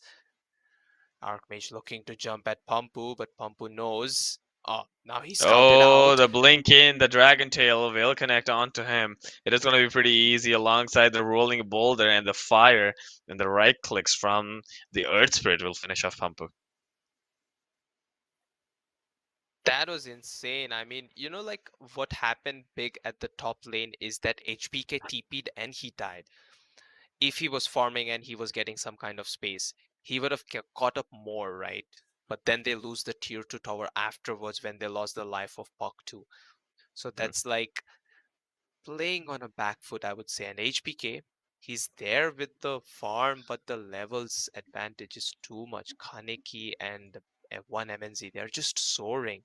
And now the next thing Mhm. they're looking for is the Roshan, especially if they're able to win this fight, this 3-man smoke, if they can somehow manage to outplay them. Yeah, they're playing on the Roshan, whereas if you look at these 3 men into the smoke, they were trying to find someone into the jungle, but the team is completely playing on the opposite direction. Worldfev is going to be there. They're looking out for an initiation. The smoke is about to break. Oh, they will stay back up. Oh, the There's rolling more thunder has smoke. been used.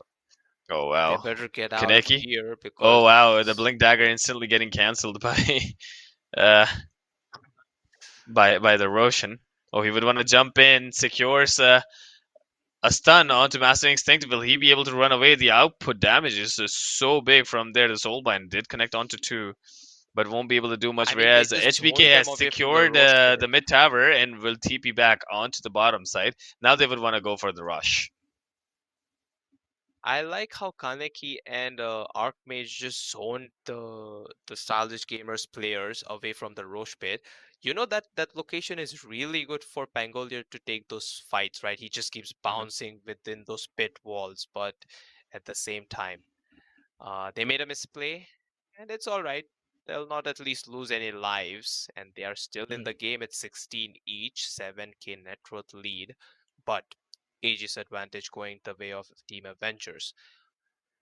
How do you think will Avengers proceed to try and close this game? I mean, they would need to be very aggressive at this point of the game. I mean, they have understood already that Dragon Eye. Oh, Pascal is gonna get spotted into the silence. The reaction timing is gonna be great. The Dream Coil only onto 2. Master Instinct will not be able to jump away. Okay, yeah, they have got loads of onto him.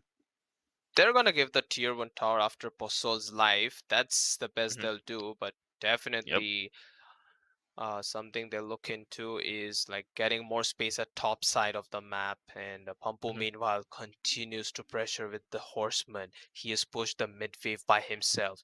Let's not forget, Pampu is working on an Aghanim Scepter. That item, the Will-O-Wisp, would definitely change a few things about the team fight. But Bloodseeker, he does have enough attack speed to kill that Will-O-Wisp. Oh, Puck is gonna get scouted. Yep. Onto the bottom side we go. He Oh, is the gonna get observer into was the done. stun and won't be able to escape. That was amazing by Pegasus. Pegasus, you genius. It almost replicated the TI9 play by Tim's, right? Planting that sentry ward and that Earthshaker, which was in the trees, and then he uses Totem Mhm. on his Earthshaker to stun him.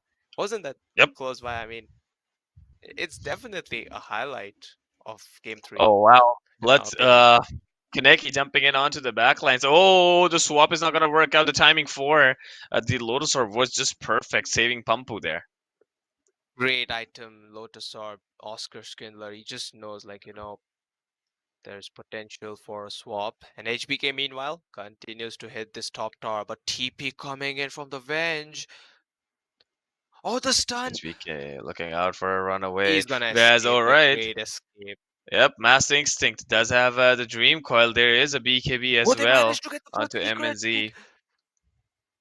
Oh wow, they're looking out for His a Aegis chase, is but taken away. yep. Wow, how do they find these windows, man? Team Stylish Gamers. They just forced his BKB and now they're gonna catch him. Do they coil him? Oh He's yeah, the alone. coil is gonna be there. Oscar is going in, looking out off the silence. He will get silence, but he does not give a crap. We want to go with the swashbuckle in. Oh my Secures the goodness. kill onto MNZ, and A we can see a little series. bit of a turnaround in the graph. The graph is kind of Yeah. going in his favor. Maybe one or two kills or fights, and they might be able to come back in the game because the comeback Now they're gonna mechanism is really good in probably the.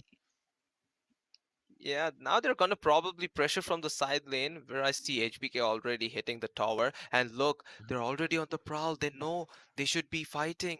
Oh yeah, the BKB pop up from Kaneki right in time, looking out for the stun. The Tiny is gonna be there. Oh wow, another stun coming in from Earth Spirit. Will they be able to do much? The Magnetize will connect onto three of them, taking out that Oh, slow damage. Voltail, Tiny is gonna he be just super kills a low and Oscar. will fall off right on time. Whereas Pasol is looking out for the TP.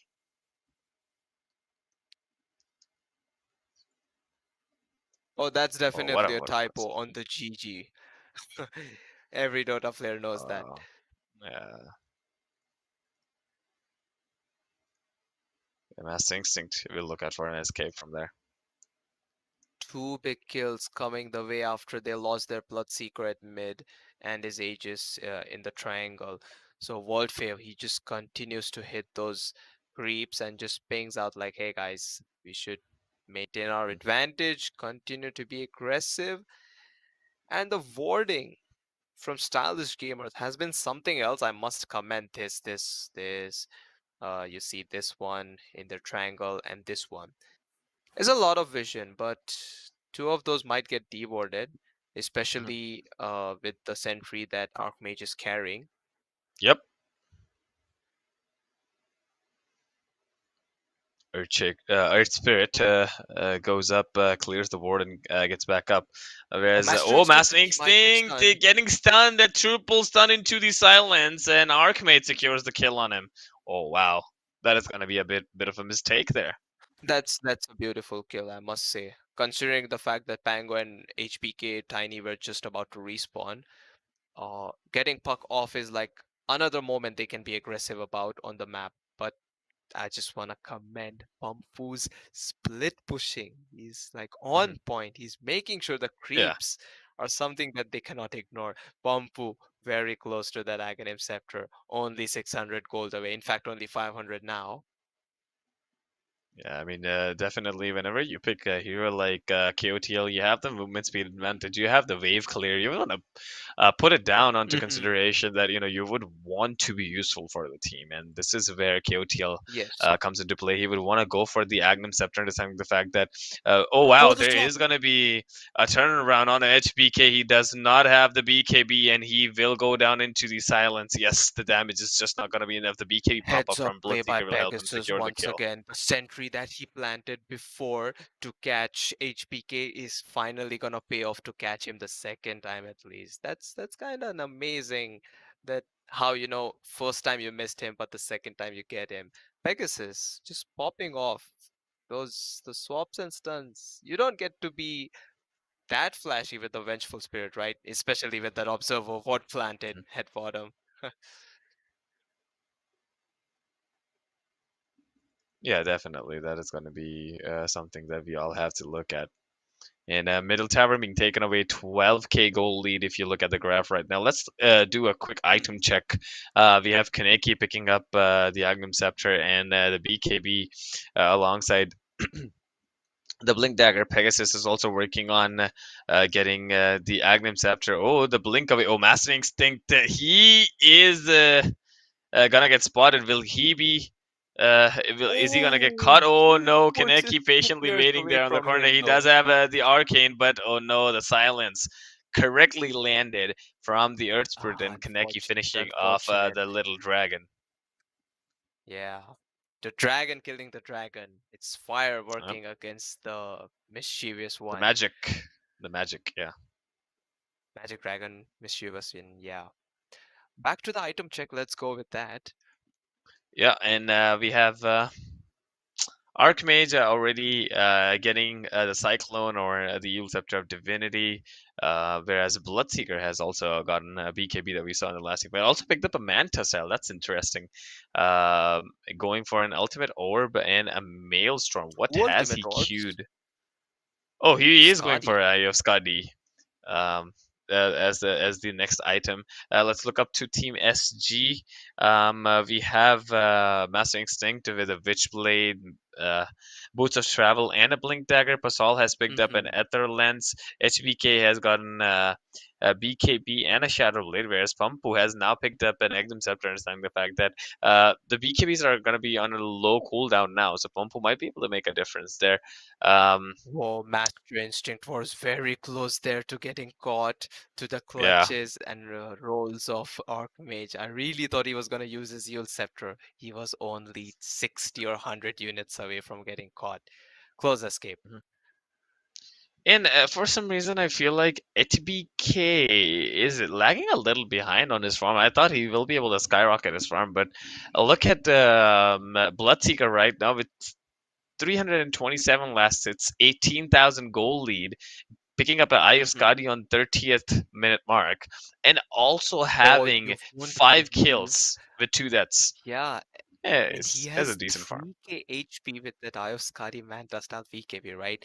And Mhm. his portraits are not even on Oh strength. no, And Master another. Instinct is gonna get spotted. There is gonna be the scan still working there, pinging on Master Instinct. Will he be able to escape away? Oh yes, he will. The timing for Oh, and the there's a blink was smoke just coming in at perfect the in same time. time. Hmm. This They're might be looking out for a big. four-man smoke.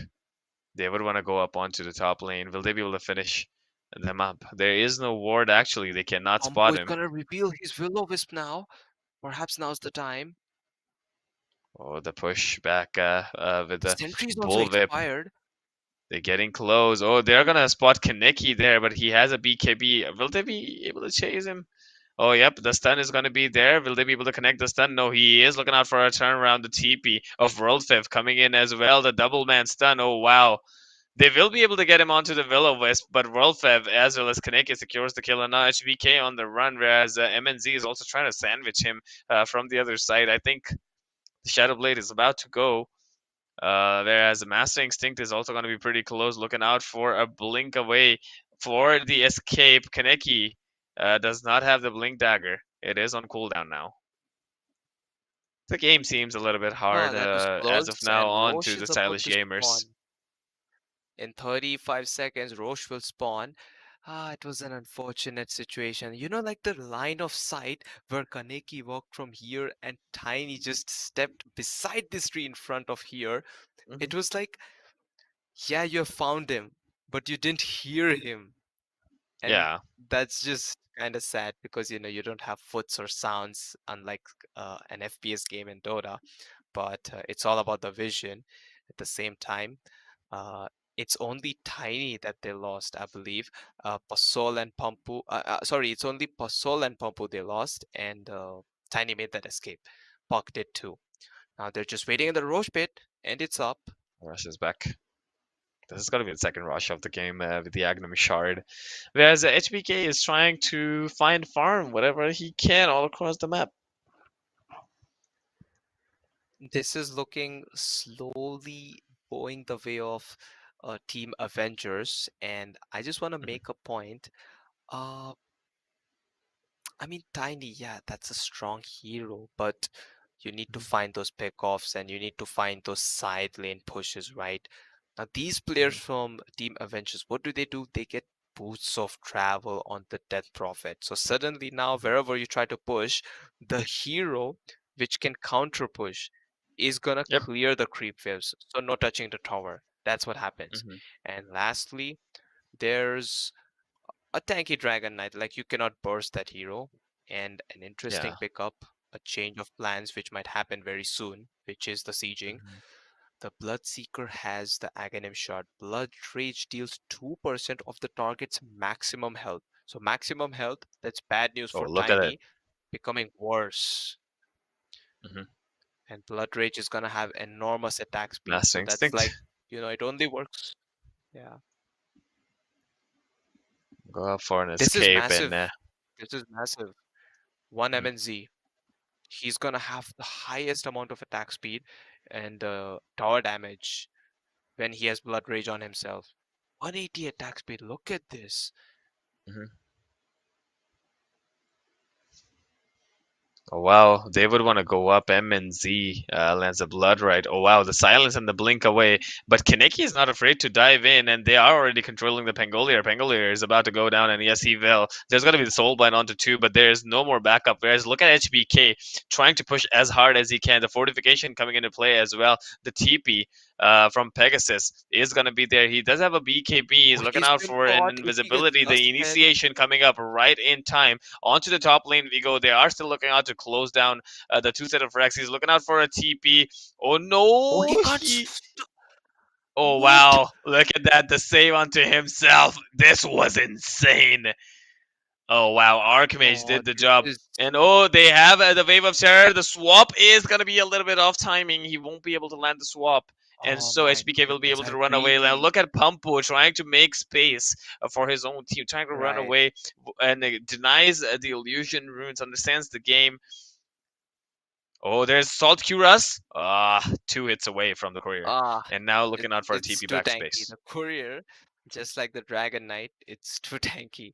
And Yeah. I just want to make Um, a note, like, that was close for Tiny to die over there. He was, oh, look at thinking Tiny of coming keeping in for TP. the stun. Will the stun be able to connect? And yes, they will be able to find the kill on MNZ. And now Oscar is on the run. Will he be able to escape? I think he will be able to escape. MNZ does have the Black King bar in his bag. Wasn't able to use a 19k gold lead. The Look damage at was this. just enough to finish him Dog, off. two rupture charges, Hmm. level 25 Bloodseeker. This is bad for stylish gamers, and looks like they're about to close the game. Yeah, but HBK goes a little too HBK. close. Oh no, misses onto the Silver Edge. Does have the BKB. It will come up onto two The rupture Pangolier has and been returned. HBK, both of them. And Bloodseeker is also getting ruptured there. MNZ will be looking out for the right clicks, and HBK will go down here. Does he have a buyback? Oh no, he does not have a buyback, guys. They're looking out for the chase. The KOTL looking out for an Yes, escape, I but can the feel chase it is should still buy on. back so MNZ that he can catches give one. the bonus Pasol on the damage. corner. Kaneki going further. Pasol is going to be a little too close there as well. Uses up the Ghost Scepter. The stun is going to be there. They're still not giving up. There are two more buybacks coming in. Will they be able to get the kill? World Favor popping up at the exorcism, the swap onto the save, and Puck is gonna go down, and it's gonna be a triple kill for Kaneki. Pampu getting feared back into the base. This is looking really hard. 27k goal lead, and looks like we have our second finalist, guys. They have successfully turned around just like the finalists did after a one Hmm. game dropping disadvantage. They're making it. GG's not yet called, Yep. but it's looking over. Kaneki is just Hmm. hell-bent on finishing this game. He's hitting Yep. towers. Oh, the Oh, swap swap. into the rupture. And yes, World Feb goes a little too deep in. Vengeful Spirit dies and would wanted to come back, but the illusion is already down. They are looking out to close the game down onto Ancient. And GG, HBK has already called it. Moving up further into the grand finals will be the team of Pegasus. Wow, what an insane Very game. well played in Game Avengers 2 and are Game going to be 3. your winners of this best of three. What an insane series. Almost a 40-minute game, 38-minute game. I would not call a close game because, I mean, if you look at the graph in the post game series, Hmm. the graph slowly and steadily went in the favor of Avengers. And I think they did the great job of surviving. Uh-huh.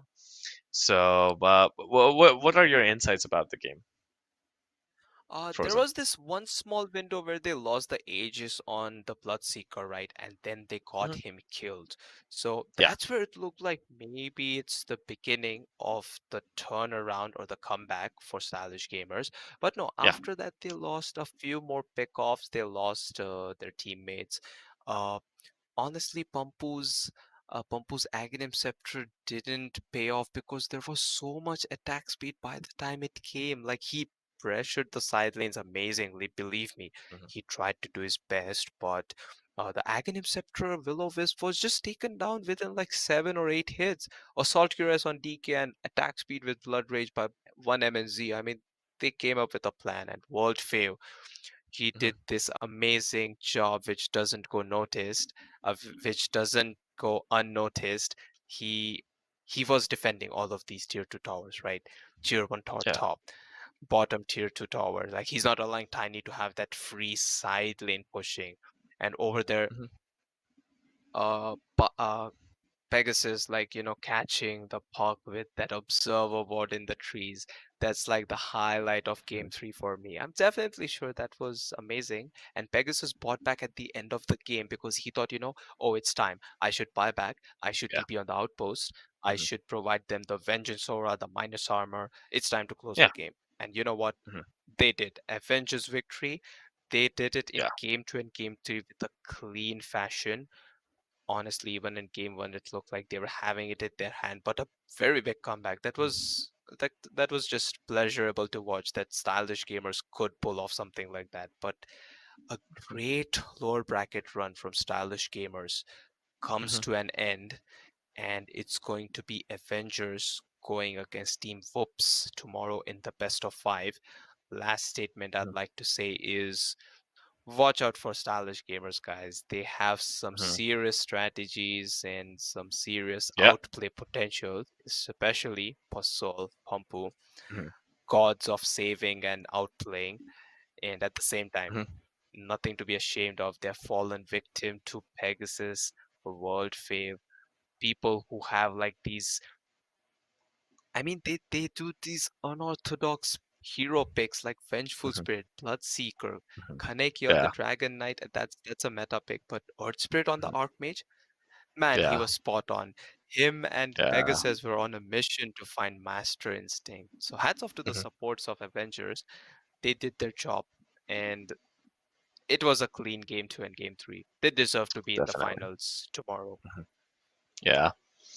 I mean, definitely it was a best of three clean series, and this was the last series for today.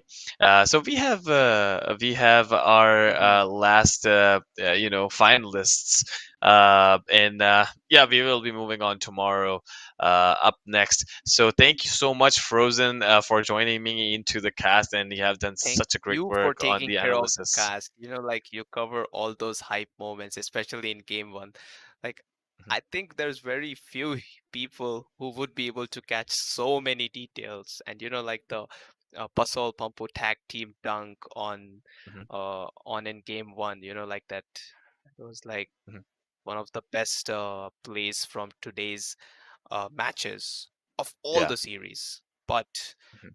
it's the final victory that matters. And I want to give a shout out to Pegasus. Dhruv, man, you made that statement when you lost to Team Whoops. You said we'll be back in the finals. See you in the finals. He was confident, Yeah. and Hmm. he was confident with those plays. So Dhruv, Yeah.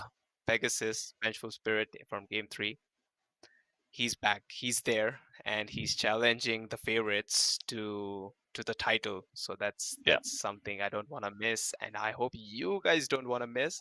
We'll be signing Yeah. off. Thank you, Mhm. Odog, and Yeah. All right. we'll Thank you, be we'll guys. be saying good night. Uh, Thank you for tuning in that late. mhm. Odog, please continue. Yeah, thank you guys. Thank you so much for joining in to all the audience who stayed up. It is almost 2 a.m. It was a very long stream. Thank you so much for everything, for joining in, for being a great audience, for helping us out with the bugs and glitches and everything. We really appreciate you guys. Thank you so much. Thank you to the production, and thank you, ESFI, for having us on board. We're going to be back again tomorrow with the grand finals. It's an action. So be there tomorrow, right on time. We're going to have a stream schedule. Good night, guys. Take care, and we'll see you guys tomorrow. Good night. Rest your eyes. Bye.